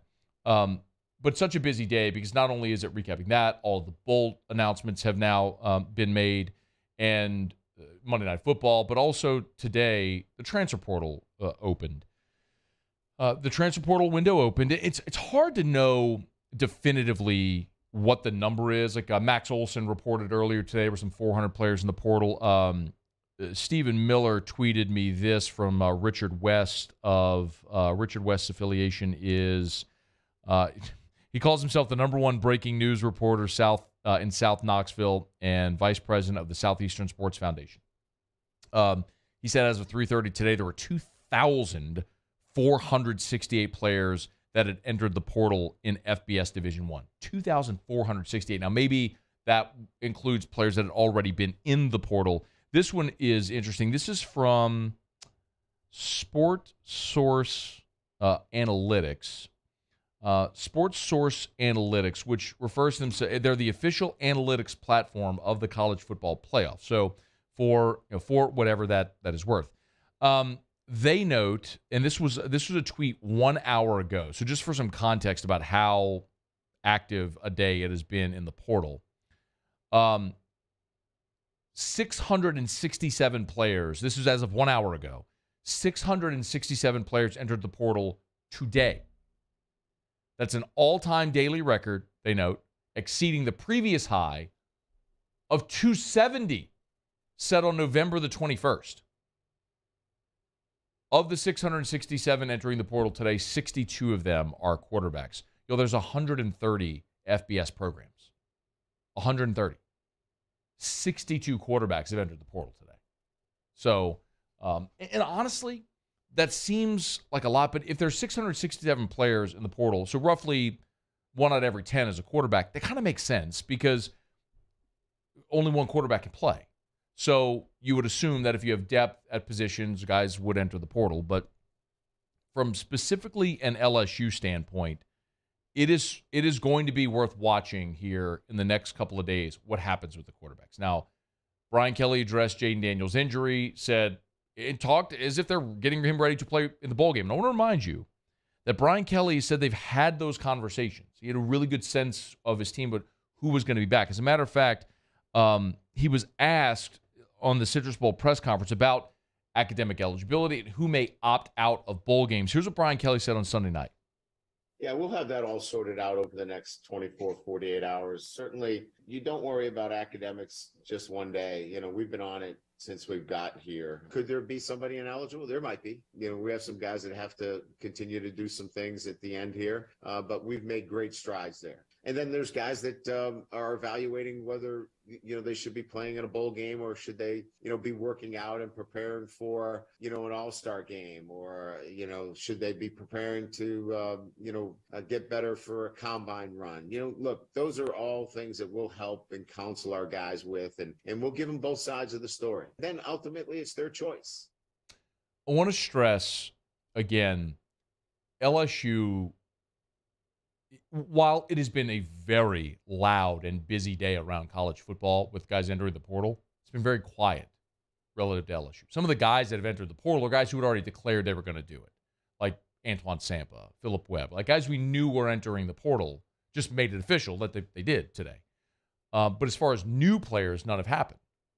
And it's just LSU is just light years today from where they were a year ago, where you had a very unstable situation. A lot of guys like Elias Ricks and Dwight McGlothern and Max Johnson, guys who were contributors, left to go find a newer, better situation potentially.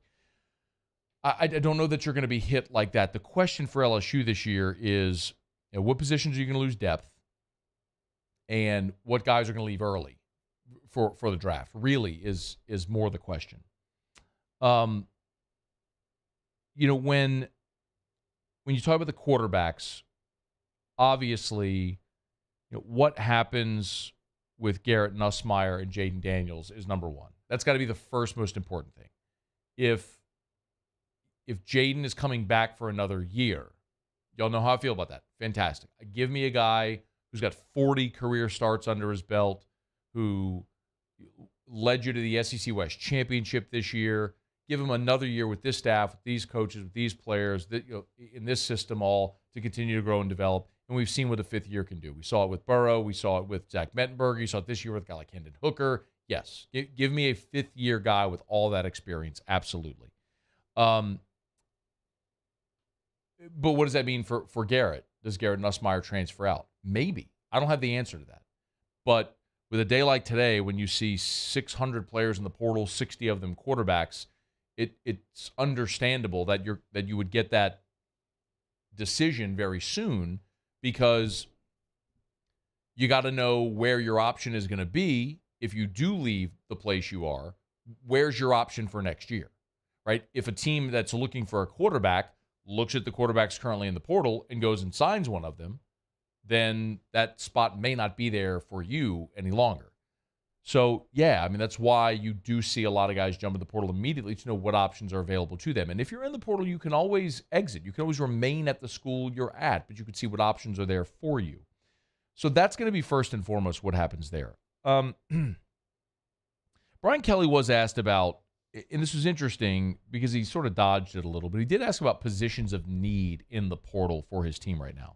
I mean, I don't want to talk about any particular positions because I think you start then to kind of give away here are our weaknesses. But here's what I would tell you. They got to be the right fit first. They've got to recognize the value of an education from LSU. They've got to have the right traits. We're not just open for business. We're not just putting a sign up saying, hey, we're going to take whoever. They got to be the right fit. I prefer that they're from the state of Louisiana if we can find them. And then, we're going to address needs based upon how that freshman class marries into it by, the particular needs by position class. A year ago, you kind of were open for business. I mean, you signed 19 transfers a year ago, 15 at the mid-year, because you had to. I mean, you all know the number. Like we've talked about it, 39 players available in the Texas Bowl against K-State. We know what the numbers were. You had to supplement this roster with veterans via the transfer portal just to be able to compete. And, of course, they chose very well. They evaluated very well, and those guys became really impactful by and large. But it's easy to see what some of those needs are going to be. Like, LSU is going to have veteran players on the offensive line leave. You're returning all 5 starters and really your top 6 players because Dellinger and Miles Frazier. And your starters are returning. So these guys who have been waiting their turn, who've been hanging out waiting their turn to play, and you get passed by a transfer and a couple of freshmen, well, it's understandable why veteran guys who are in their second, third year are going to look for a place where they can go play. So you're going to lose players. You're going to lose veteran offensive linemen. That's almost a certainty. You could lose a receiver or two down the line. You're just very deep and talented there. I mean, Kayshon Boutte's going to go pro, and Jeray Jenkins they expect to go pro as well. Jeray could take advantage of the COVID year and play another season, but that's unlikely. He's probably going to go pro. And so you're going to lose those two, but you return a lot of guys. But a lot of guys are established. Malik Neighbors, Brian Thomas. You're going to get Chris Hilton back off of injury. Jack Besh is there as well. You've got your freshmen, and then you've got a good class of receivers committed already. Could someone down the depth chart make the decision to go? Maybe. That conceivably could happen. Defensive backs, because it's a crowded position group, are always a possibility. One of those guys could leave. But more so, I would say, look at all the super seniors you had in the defensive backfield. Jark Bernard Converse, Mekhi Gardner, Colby Richardson, Joe Fouché. Jay Ward's probably going pro. We'll wait for his decision on that. But that's not a transfer portal thing, but that's when you're more so looking not at who are you going to lose, but what positions are you looking to add. And that's and I would argue that's the bigger thing for LSU this year. It's not going to be the exodus. You're trying to re-recruit your roster like a year ago when so many guys left. It's where do you have positions that you're going to need to supplement? And remember, the important thing about this year is the hard cap is gone. So it used to be that you could only sign 25. Right? You were hard capped at 25 initials. Well, that's gone now. You can sign as many players as you want. You just can't go over 85 on your roster. And Brian Kelly even acknowledged at some point during the season that they were in the mid-upper 70s. So even during the season, you were already under the 85, and you're going to lose guys to the draft and graduation and transfers and natural attrition.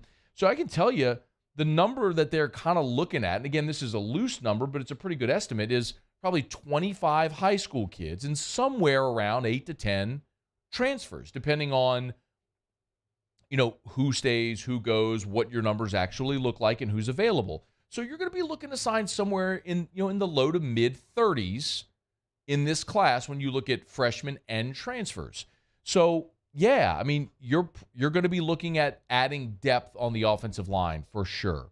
In that secondary, because you're losing so many guys, you're going to have to add somebody with experience in the secondary, in particular at corner. I've told you this before. If there's a game-breaking wide receiver, a veteran wide receiver that can stretch the field, they're going to look to add a veteran wide receiver in the transfer portal as well. And it was very clear against A&M and against Georgia that you need help on the defensive line. The guys you had there with Mekhi Wingo and Jaquelin Roy and Jacobian Guillory are good players. What you didn't have was depth in a rotation. You're getting Mason Smith back. We all know that. But if they can add someone in the middle of that defensive line and also an edge player via the portal, they're going to do that as well. So a huge point for LSU this year is going to be what happens with Jacobian Guillory and Jaquelin Roy. Because if they come back and you have Mekhi Gardner and Mason Smith coming off of injury, now all of a sudden you got a really talented rotation on the interior. But until you know if those guys are staying or going, you've got to be considerate about and very intentional about the interior of your defensive line as well. That's where they're going to be looking. Look, we'll watch running back.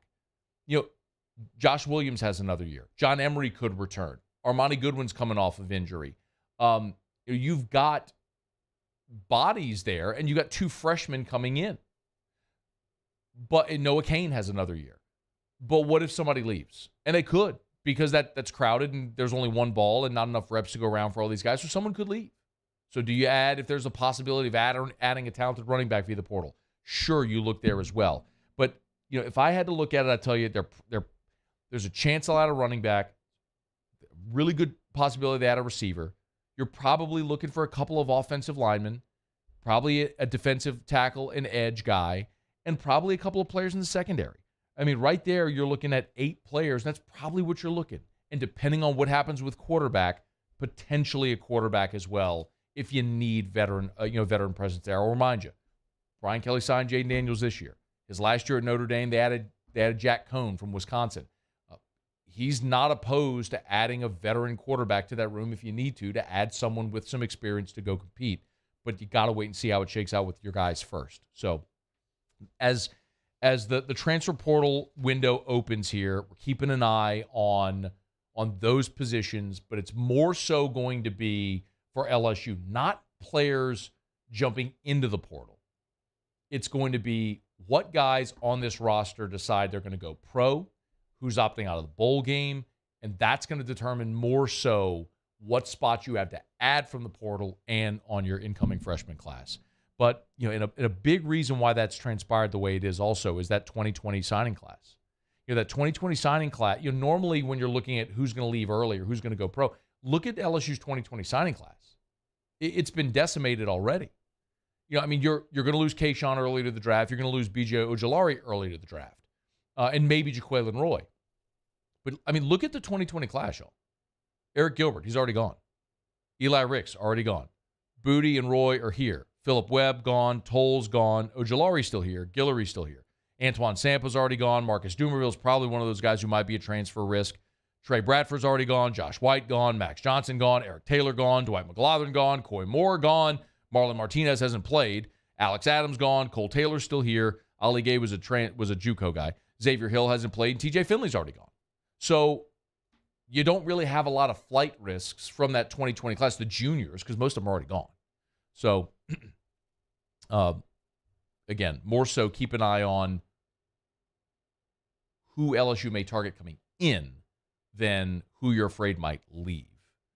Just a different conversation around LSU this year than certainly a year ago. All right, it's After Further Review. Monday show is brought to you by Relief Windows. Quick break. We'll come back. We'll get to what we learned from the our college football takeaways from the weekend, and then we're heading to Tampa in about 15 minutes from right now. Don't you move. It's AFR.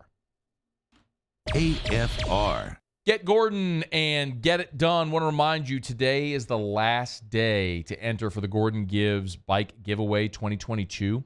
Love that they do this every single year. Gordon has always said, as part of the charitable arm, a bike, a shiny new bicycle for a kid on Christmas is such a great gift. And so Gordon, through the charitable arm of the law firm, gives away 500 bicycles every year around Christmas. If you want to enter, today's the last day to enter. So go to GordonGives.com. That's GordonGives.com. And you can fill out the form right there to enter. And courtesy of Gordon McKernan Injury Attorneys and their charitable arm, it's GordonGives.com. And this isn't just in Baton Rouge. It's all over the state. Alec, Lafayette, Lake Charles, Monroe, Shreveport, BR, and, of course, Hammond as well. So check it out at GordonGives.com. If you've been injured in an accident, you need representation, you know what to do. Get Gordon and get it done. Go online to GetGordon.com. There it is, the extra mile. on the border of expected and extraordinary for those willing to go further, like vans customized for work or play, with safety and tech to keep you connected. Supported by a 5-star sales, service, and finance team, and backed by the 1-star you know. So go the extra mile. It's never crowded, because so few have what it takes to go there. Mercedes-Benz Vans. Oh, hey, what's up? It's Big D and Bubba, 100.7 The Tiger Morning Show. We'd love for you to join us every weekday, 4 a.m. till 9 a.m. Yeah, everything you want in a show. Country music. We got laughs. We got celebrity in-studio guests.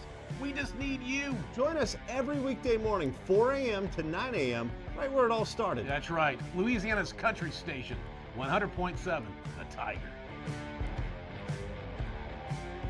Gulf Coast Office Products is a nationally recognized Savin office equipment dealer based right here in Louisiana. Over 100 employees strong, Gulf Coast has the boots on the ground to support all vertical markets, from education, engineering, legal, and finance. With the latest in office technology, from desktop to production segment units, Gulf Coast and Savin have the perfect fit for you.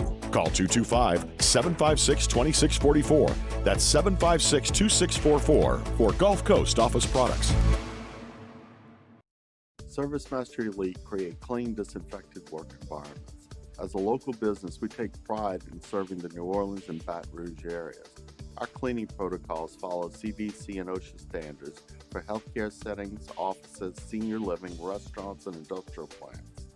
Contact ServiceMaster Elite to get your operation ready for reopening with germ disinfection cleaning. ServiceMaster Elite, the trusted choice in professional cleaning since 1996. It's no secret. The best oysters in Baton Rouge are at Jolie Pearl Oyster Bar. Enjoy mouth-watering South Louisiana flavor and oysters from all over the country. And don't forget our nightly drink specials.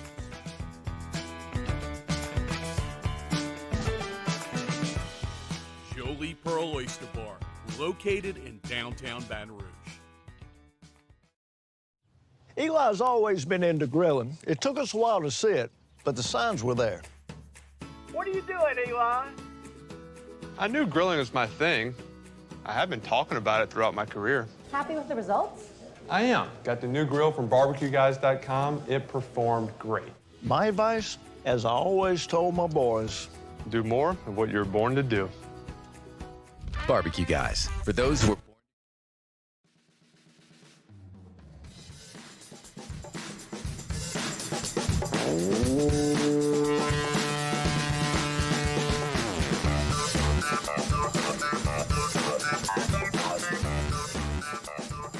After further review with Matt Moscona, presented by Relief Windows. Windows, doors, siding. Call 288-8138 or visit reliefwindows.com. ESPN Baton Rouge, New Orleans, Alexandria. All right, we got a little bit of breaking news right here. Kayshon Boutte has put out his tweet. As again, the transfer portal opened today. LSU's regular season ended on Saturday with the SEC championship. So everybody looking ahead to bowl, combine, all that, so prep, or NFL draft decision, transfer portal, all that stuff. So we're expecting, as Brian Kelly said, we're expecting these decisions coming out here. So Kayshon Boutte, via graphic and statement here on his social media. First off, I want to thank God for the position he's put me in. Without him, there would not be any opportunities. I'd like to thank my family, friends for continuing to support me throughout my entire career, both high school and at LSU. I'd like to thank the fans for supporting me through the ups and downs of my career.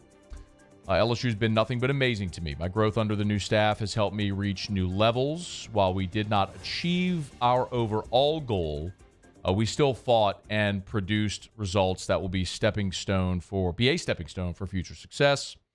The goal is always to win a national championship at LSU, and that will never change. We made strides this year, but ultimately fell short. That's why I believe we can accomplish many things moving forward.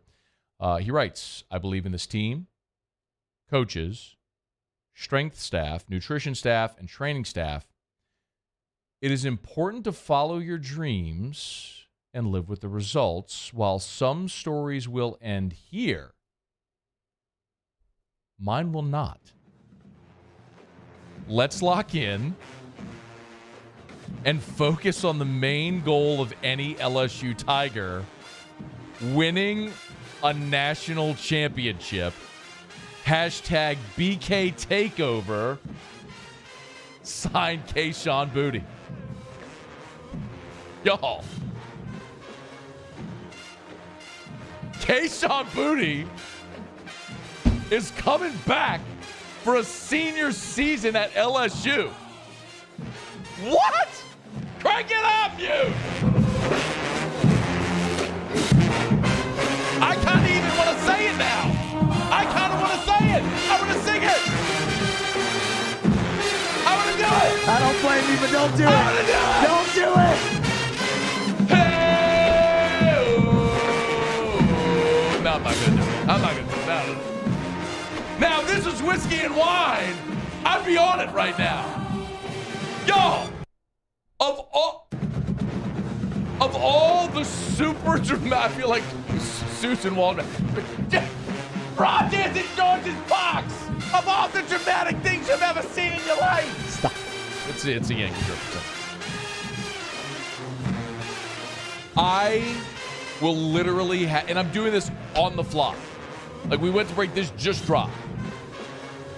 Of all of the decisions LSU players have made with respect to going pro, coming back, the only one that even rivals this, that immediately comes to my mind as far as I am shocked this player is not going pro, is Glenn Dorsey. Glenn Dorsey was an All-American in 2006 and would have been a first-round draft pick and decided to come back and try to win a natty, and damn it, he did. I'm not saying there aren't others, and maybe as the more I think about it, I will remember others. This is incredible. Y'all, I'm going to say this right now. It's good. Thank you, Muse. It's good. I want to say this about Kayshon, and I'm going to share this with you that I was told a year ago when he made the decision to stay. And I want to remind you what happened a year ago. Of course, Kayshon Boutte had an amazing freshman season where he really exploded late, and that was in the COVID year in 2020. Came back in 2021 and was awesome for the first half of the year, despite the team not having great success. But he broke his leg against Kentucky, had a really gruesome injury, and missed the second half of the season. And we all kind of know what happened. You know, the reins weren't as tightly held under the previous staff as they were when Brian Kelly came here. And Brian Kelly even talked about it. Like, he needed to get Kayshon to lock in. He's a great kid, but he needed to get him to lock in on a lot of things. And you've seen that.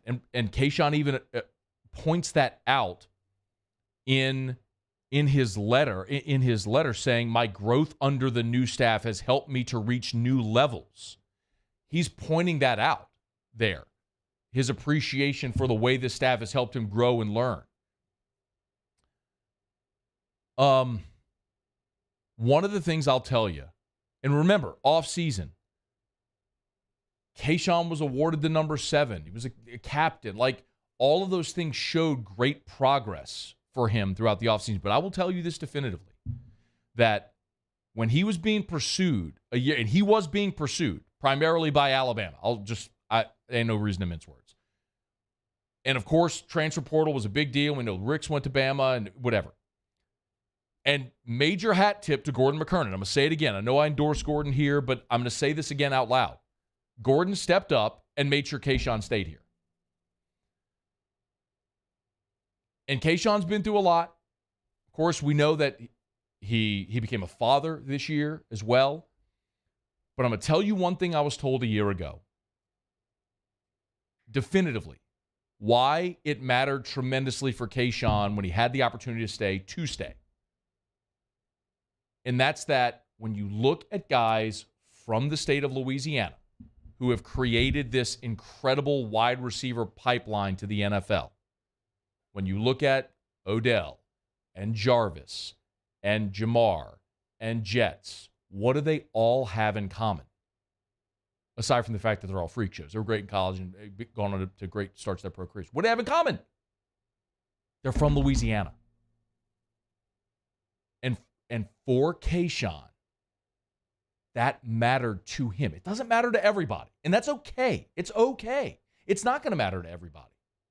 Just like LSU recruits kids out of Texas that are okay leaving Texas and coming to LSU. It's okay. It's not everybody.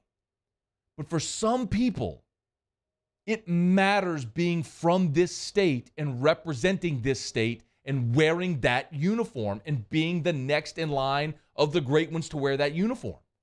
And to him, it matters. And that's one of the reasons that he stayed a year ago when he had every opportunity to go anywhere. And being the next one to have the opportunity to win a natty, clearly, Wade, that dude's got nothing else to prove. He's got nothing else to prove. He'd go to the combine, he'd run a great 40, he'd test off the charts, they'd put on the film, and they'd say, oh, yeah, okay. Freak show. How many times has the NFL draft dudes just on physical ability? The Eagles took Jalen Reagor ahead of Justin Jefferson. I mean, Keyshawn was going to be a first-round pick. And that dude passed on millions of dollars to come back and play another one, to run it back, because his legacy matters here. And I'm telling you, there's a lot of LSU fans right now that are y'all squirming in your seat a little bit, because a lot of y'all have criticized that dude this year. A lot of you have.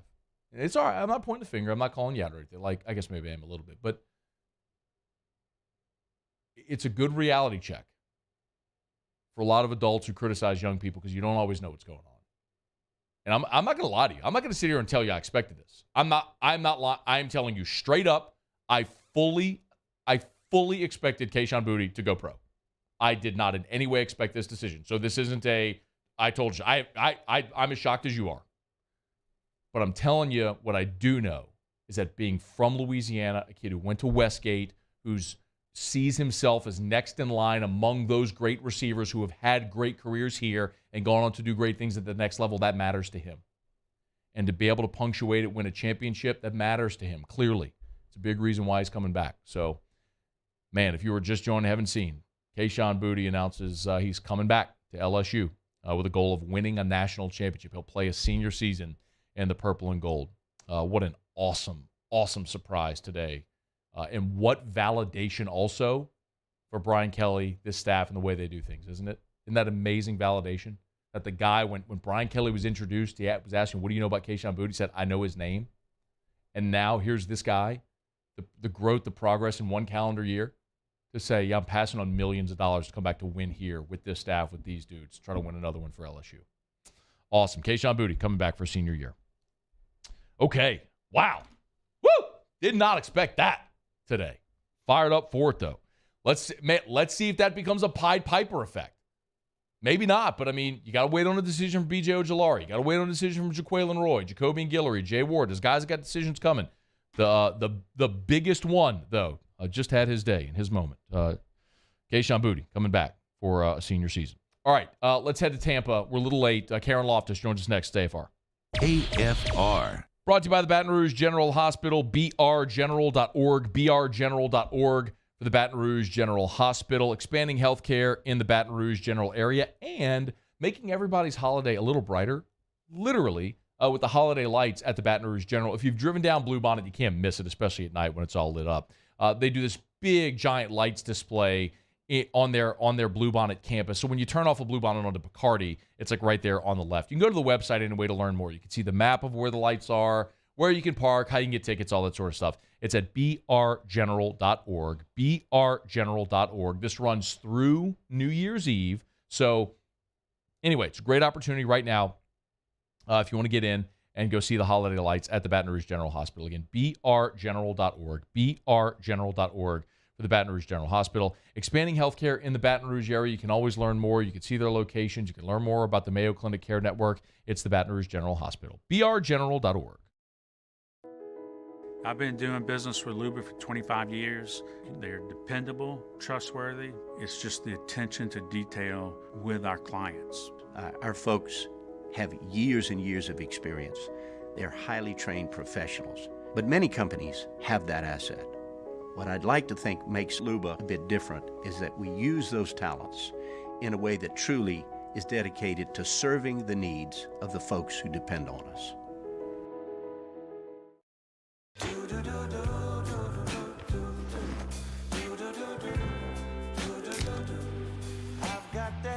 sky.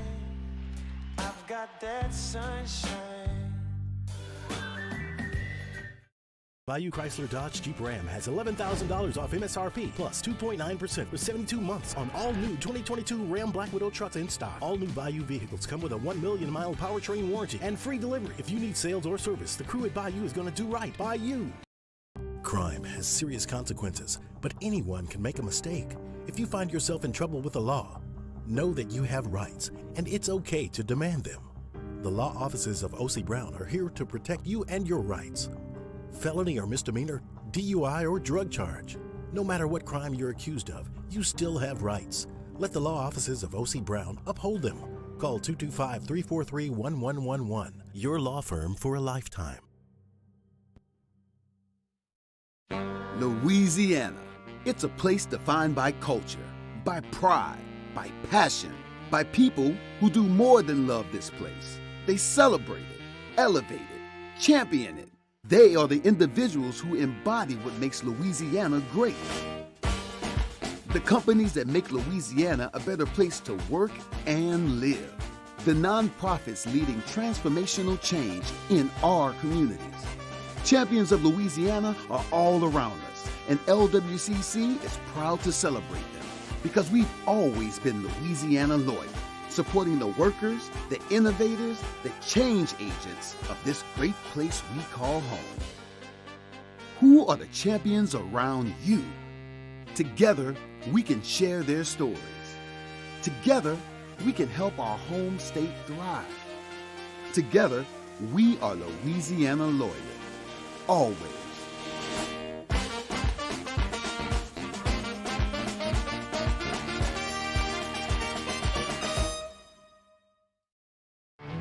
There it is, the extra mile, on the border of expected and extraordinary for those willing to go further, like vans customized for work or play, with safety and tech to keep you connected, supported by a 5-star sales, service, and finance team.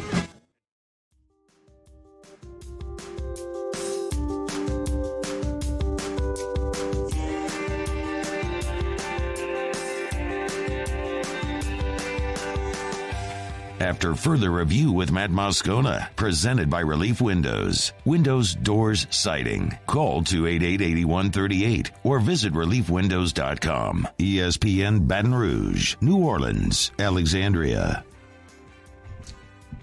All right, let's head down to Tampa. Our friend Karen Loftus from WFLA, good enough to join us as the Saints and Bucks get ready for a battle on Monday Night Football. Karen, always great to chat. Hope you're doing well. How are you? I'm good. How are you? Doing awesome. Wishing the Saints season was a little better than it is right now. But, look, obviously a lot on the line tonight for both teams. Let me just start. Yeah. Like, Tampa is – they're leading the division, but it's a season that obviously hasn't gone the way that they or many had anticipated. What is the general mood around the organization right now with the Bucs? Right now, the general mood is that the playoff hunt is still alive. In this division – co-defensive coordinator Larry Foote was saying the other day, he said, I've told our guys, this is a golden opportunity. You know, we have our goals still ahead of us. So it's those mixed emotions where you have, okay, we wish we would have won more games, but our goals are still ahead of us. We can still win the division. We can still get into the playoffs. And then from there, who knows what can happen. But it's almost like, you know, when you play a game and you win, but you play very badly. So you feel poorly about how you played. But you won the game. So it's like you have both ends of the spectrum of the feeling right now. Yeah, Karen, look, every time they play this game, obviously the Lattimore-Evans battle has been so talked about. It looks like Marshawn Lattimore is not going to go in the game tonight. Let's talk a little bit about the Bucs' health, though, as that's been an issue primarily on the offensive line throughout this entire season. What are the notable injuries for tonight's ball game? So one of the biggest things we're looking at is the Bucs secondary right now. 3 of their top defensive backs are listed as doubtful. Mike Edwards, Antoine Winfield Jr. Are 2 of those guys and Sean Murphy-Bunting is the 3rd one that's listed as doubtful. So that's on one side of it. You have those guys who are just crucial. Like Antoine Winfield Jr. is one of the biggest communicators on the team. And then you also have on the flip side, a positive for the Bucs is that veteran safety Logan Ryan. He was activated just about an hour or so ago from the injured reserve, and he is just such a crucial member of this Bucs defense, of their secondary. He is a communicator. So what he can bring in his veteran leadership is invaluable if he is able to go tonight. Like I said, he was activated. When we were talking to him this week in the locker room, he was saying, and then this is Logan Ryan that I'm talking about, he said, I believe that there are closers in games, that when you get down to the fourth quarter, the pressure's the highest, it's a close game. He said, I pride myself on being a closer. So if he can play, that's a facet of this Bucs defense that they're working on, is closing games, playing 4 full quarters of football. So if you get Logan Ryan back into the mix, that could help him in that regard. Karen, Tristan Wirfs is out tonight. How big of a deal is that? Who replaces him? Yes, it's a very, very big deal. I'm sure you're very well aware of how good of a right tackle Tristan Wirfs is. And you're not going to replace him. There's very few people in the league that are as good as Tristan Wirfs. So Josh Wells will be playing for him. And Josh Wells has experience at right tackle. He came in for Tristan last postseason when Tristan went out with his injury. So he has experience there. He also has experience at left tackle. He played earlier in the season when Donovan Smith was out. So this week in the locker room, Josh was saying, I'm ready for this. I have the reps, and I'm not going to try to be somebody else. And head coach Todd Bowles said that too. He doesn't need to be Tristan Wirfs. He needs to be himself, do what he does well, be fundamentally sound, and it's going to be a collective effort. Karen Loftus is with us, WFLA there in Tampa, Monday Night Football tonight, Saints-Bucks. One of the big conversations here, Karen, I know you covered the Saints, so you know what the offense had been in the past, is that the Saints offense has struggled. 20 points a game. Tampa's at 18 points per game, stunningly. And they've always struggled against this Saints defense. Why? Why have the Saints defense sort of had this Tampa offense's number? Gosh, that is a great question. And you talk about maybe it's just the way they match up against the Bucs. But, as far as this year and why the Bucs are not able to score the points, they're just having trouble executing. They've had key players out throughout the season, talking about, Julio Jones being out, Chris Godwin still working his way back from his ACL injury. And just they're finally getting those pieces together, having those top 3 receivers out there. And then Leonard Fournette missed last game, and hopefully that he's able to come back and add that dynamic. So, it's sort of a head-scratching thing, but the thing we keep hearing from the Bucs offensive players is they just need to execute better. Weather for tonight, I would assume you're there at Raymond James. I don't know if you're, I'm sure you're I there. am. Yeah, so what, I was ran into the tunnel because it was so loud out there. So I was like, let me come into the tunnel. First of all, thank you very much for doing that. Very, it's #pro. Can you give us a scene center? What's it like there around Raymond James right now? Weather-wise, it's beautiful. It's been absolutely amazing all week. And I don't even know if the gates are open yet. Like I said, I popped in here. But, I expect it to be packed. The Bucs haven't been home for a minute here. So I think there's a lot of people that are excited for this matchup in particular, in prime time, and just what's on the line tonight. Of course, they went to Germany. They've had a couple of road games. They're having a red out tonight, I saw. There at Raymond James. And by the way, what do you think about the Saints, the black helmets with the color rush? Wait, is that what they're wearing tonight? I haven't seen it. They're wearing the black helmets with the color rush tonight. Ooh, that's clean. I like that. I do like, thinking back to like the Saints past uniforms, I was a very big fan of the all white color rush. That's what they're wearing tonight. But they're not going gold helmet. They're going black helmet tonight with the color rush. You have to check it out. Let me know what you think after you see it. Like the all-white color rush is phenomenal. The black helmet's getting a little mixed reviews. So let me know what you think after you see it tonight. Hey, I will. Karen, before you go, give me a key tonight. If Tampa's successful, how do you think the game looks for the Bucs? Key to the game, you mean? Right, for Tampa, yeah. Yeah, I think it's turnovers. Again, it was obviously a big factor in the meeting in week 2. And, looking at what the Saints are bringing to the table, leading the league with 21 giveaways, minus 14 turnover differential. And this Bucs defense is hungry to get back on track with getting turnovers. They were very good on the front of the season, but have trailed off So I think the Bucs are going to be hungry, divisional game, prime time, against a team that they can maybe exploit something that appears to be a weakness for them on paper. She's Karen Loftus, WFLA there in Tampa. She's on Twitter at WFLA Karen. Give her a follow. Bucs News tonight, Saints Bucs Monday Night Football. Karen, we always appreciate the time. It's great to chat. Thank you. Thanks, Matt. See ya. All right, be well.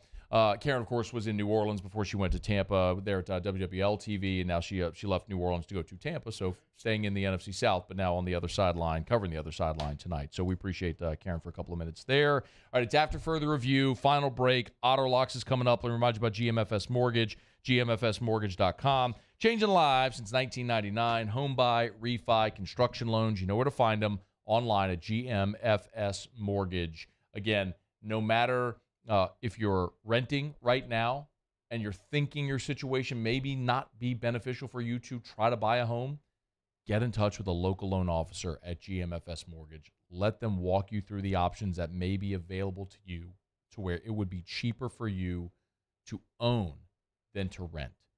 Build wealth, build equity, own your own home instead of paying someone else every month in rent. It is possible. And GMFS Mortgage makes that happen every single day for Louisiana residents, no matter where you are in the state. Find a local loan officer near you at gmfsmortgage.com, gmfsmortgage.com. GMFS Mortgage, changing lives. Okay, we're going to knock out our final break, come back, do a little Otter Locks, see if Otter's got a pick for you tonight on Monday Night Football. If you missed anything on today's show, you can go catch it on demand. We opened up talking about the LSU's loss in the SEC Championship game. We talked about LSU and Purdue in the Citrus Bowl. I gave you a thought on LSU's approach in the transfer portal.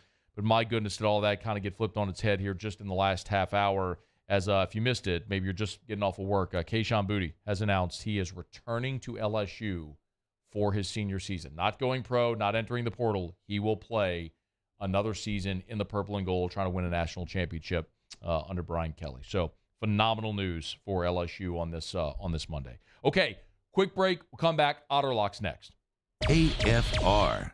It's a raving fan shout-out. Presented by Darren James and Associates, brokered by eXp Realty. Buying or selling, commercial or residential, you need a realtor, you need Darren James. 335-7666. 335-7666 or agent225.com. That's agent225.com. How about if you start the new year in a new home? And I get it. Look around right now, and the market has cooled a little bit. But what that means right now is that there's inventory. So if you're looking to buy, man, you got a great opportunity right now. So call Darren James. Great list of clients, great list of listings that he and his team have. You could shop right now, and Darren can help you find that perfect home for you and your family if you're buying. And if you're trying to sell your home, no worries. Darren's got a list of buyers lined up ready to buy exactly what you're selling. Don't go at it alone. Call the realtor. Hire the realtor that sells more homes than anyone. Call Darren James. Get your home sold. Think real estate, think Darren James. Bayou Ford has the new inventory to get you in a new Ford truck or SUV today, or customize your next vehicle just the way you want it. All new Bayou Ford vehicles come with a 1 million mile powertrain warranty. The crew at Bayou Ford is going to do right by you. Follow us on Twitter at 1045ESPN to cast your vote in the Citizens Bank and Trust poll of the day. Vote daily inside Off the Bench, anytime. Hunt and Hill. And after further review, Citizens Bank and Trust brings you the poll of the day via Twitter at 1045ESPN. I've been doing business with Luba for 25 years. They're dependable, trustworthy. It's just the attention to detail with our clients. Our folks have years and years of experience. They're highly trained professionals, but many companies have that asset. What I'd like to think makes Luba a bit different is that we use those talents in a way that truly is dedicated to serving the needs of the folks who depend on us. Oh, hey, what's up? It's Big D and Bubba, 100.7 The Tiger Morning Show. We'd love for you to join us every weekday, 4 a.m. till 9 a.m. Yeah, everything you want in a show. Country music. We got laughs. We got celebrity in-studio guests. We just need you. Join us every weekday morning, 4 a.m. to 9 a.m., right where it all started. That's right. Louisiana's country station, 100.7 The Tiger. There it is, the extra mile, on the border of expected and extraordinary, for those willing to go further. like vans customized for work or play. With safety and tech to keep you connected. Supported by a 5-star sales, service, and finance team. And backed by the 1-star you know. So go the extra mile. It's never crowded because so few have what it takes to go there. Mercedes-Benz Vans. ServiceMaster Elite create clean, disinfected work environments. As a local business, we take pride in serving the New Orleans and Baton Rouge areas. Our cleaning protocols follow CDC and OSHA standards for healthcare settings, offices, senior living, restaurants, and industrial plants.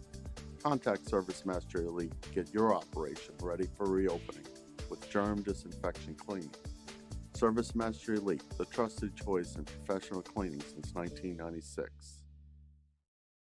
It's no secret. The best oysters in Baton Rouge are at Jolie Pearl Oyster Bar. Enjoy mouth-watering South Louisiana flavor and oysters from all over the country. And don't forget our nightly drink specials.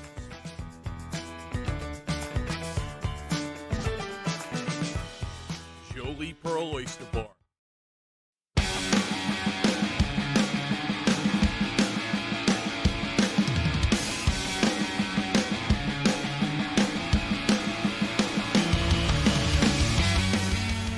After further review with Matt Moscona, presented by Relief Windows. Windows, doors, siding. Call 288-8138 or visit reliefwindows.com. ESPN Baton Rouge, New Orleans, Alexandria. Down the stretch we come. Final segment on a Monday edition of AFR presented by Relief Windows. One thing left to do. Find out what we're betting on tonight. Time for Otter Locks. Otter Locks, presented by Lofton Staffing Services. At Lofton, we put people to work. Call us today at 924-0200 or go to lofton.jobs. So we turn to the one and only, the incomparable and often incomprehensible, the Ott Father himself, Jimmy Ott. Otter, could I have gotten odds on Kayshon Boutte returning for a senior season? A little bit of a surprise. Man. Right. What's that? Little bit. I mean, can you remember a bigger... I mean, I said Glenn Dorsey. I can't remember a bigger surprise of a player announcing he's returning for a senior season. I don't think he had as good of a year this year as he did the year before. It's not to say he had as good a year, but it was just understood that he was going pro. I mean, he's got plenty of film out there. Yeah. No. Yeah. Surprise. Yeah. I mean, you know, what surprised me more, Smith and Jigsaw for Ohio State not going to play. Well, he's hurt. What's that? Isn't he hurt? He has been, but he was expected to be back. Yeah. So, no surprise. I mean, I don't know what NIL deal he has. I don't know if they're going to get more balls in the air next year. I don't know. I do know that he sort of had a decline this past year. So can he come back with a better year? Like you said, he's got some impressive. Stuff on tape. When it came across the blurb, I said, "Well, okay, he's already decided to go pro." Just announcing it, yeah, it's surprising. Yeah, man, for sure. All right, you know what surprised me more? 10-4 ATS with chalk. Yes, this week in the NFL. Same thing on Saturday, 8-2. Chalk against the spread. Hey man, the books played out some money line parlays with all his favorites. 12-1 straight up. The only underdog to win the game outright yesterday. That'd be Joe Burrow, Joe Cool, and the Cincinnati Bengals. It would be. So yes, indeed. Even in the NBA, 7-1 straight up and against the spread. In the ninth game was the Lakers plus a point. You don't think the Lakers are public right now? Well, that's another thing. Wow. So a little bit of a chalk percentage, and this is where we get to tonight's game. I saw the DraftKings is 3.5. This is toggled back and forth between 3 and 3.5. Keep in mind, this line opened up 6, Matt, but the Saints are a sharp play tonight, getting the money for the reasons that, the history that the Saints have sort of had Tom Brady's number defensively in this series. Even the 2 games they won, they didn't do a whole lot on offense. So even a playoff game, there was a sustained touchdown drives to set up on short fields after turnovers. So, and we know about the 5 turnovers in the earlier games. So divisional unders, have been profitable this year. To me, with a healthy Vita Vea and Akeem Hicks also, I mean, I really like the under in this one. So 40.5, 41, you check your shop. Yeah, I'm looking at 40.5. 1 minute remaining. Yeah, and I do like 3.5. I do like the Saints plus the points as well. But the under is my strongest play tonight. Okay, Saints plus 3.5 and under 40.5 for the Otter tonight on Monday Night Football. Otter, what you got coming up tonight, man? Me and Hanny over at Rouge Creole. My buddy nice. Dick Church making. I think Dick has even put out the poinsettias himself over here, but Hey. he knows wine and he knows poinsettias. Did Hanny have anything to wear today? Hanny, he's got clothes on. Thank goodness. Oh, good, good. I didn't know if it was all left in the suitcase that he left at the airport yesterday. Oh my God, he misses me on the road so much. Oh, hey, God. you're the guy who got on a plane that you thought was bound for New Orleans and landed in Tampa. Okay, You're breaking up. He got a bad signal. Careful throwing stones in a glass house, Otter. All right, have a great show. Muse, Paulie, thanks so much. We'll see you tomorrow at 3. AFR. As we get on down the road, reminds me about Mold Zero USA. Mold-0USA.com. Mold-0USA.com. Honest to goodness, true story. Otter got on a plane in New York that he thought was bound for New Orleans and landed in Tampa. Got on the wrong. How is that even possible? I don't know. But the Otter got on the wrong plane. Honest to goodness, true story. Mold Zero USA.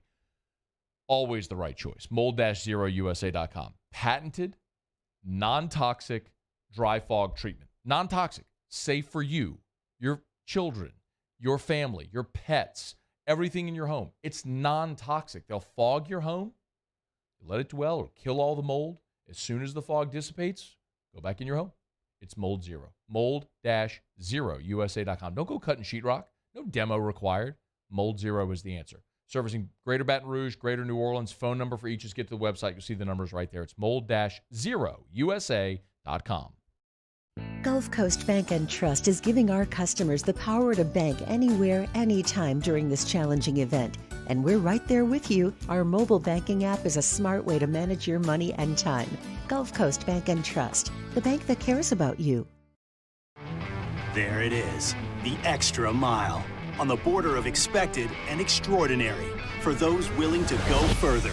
Like vans customized for work or play. With safety and tech to keep you connected. Supported by a 5-star sales, service, and finance team. And backed by the 1-star you know. So go the extra mile. It's never crowded because so few have what it takes to go there. Mercedes-Benz Vans. Want more customers? Running Boards Marketing can help you get their attention. Imagine your brand's message on a giant LED billboard truck that can't be skipped and is nearly impossible to ignore. Running Boards Marketing is the leader in effective and affordable advertising on digital mobile billboards, which are 2 times more effective than traditional billboards. With a 97% recall rate, you'll leave a lasting impression with your customers. Visit us online at runningboardsmarketing.com so we can drive your message to where the people are. I've been doing business with Luba for 25 years. They're dependable, trustworthy. It's just the attention to detail with our clients. Our folks have years and years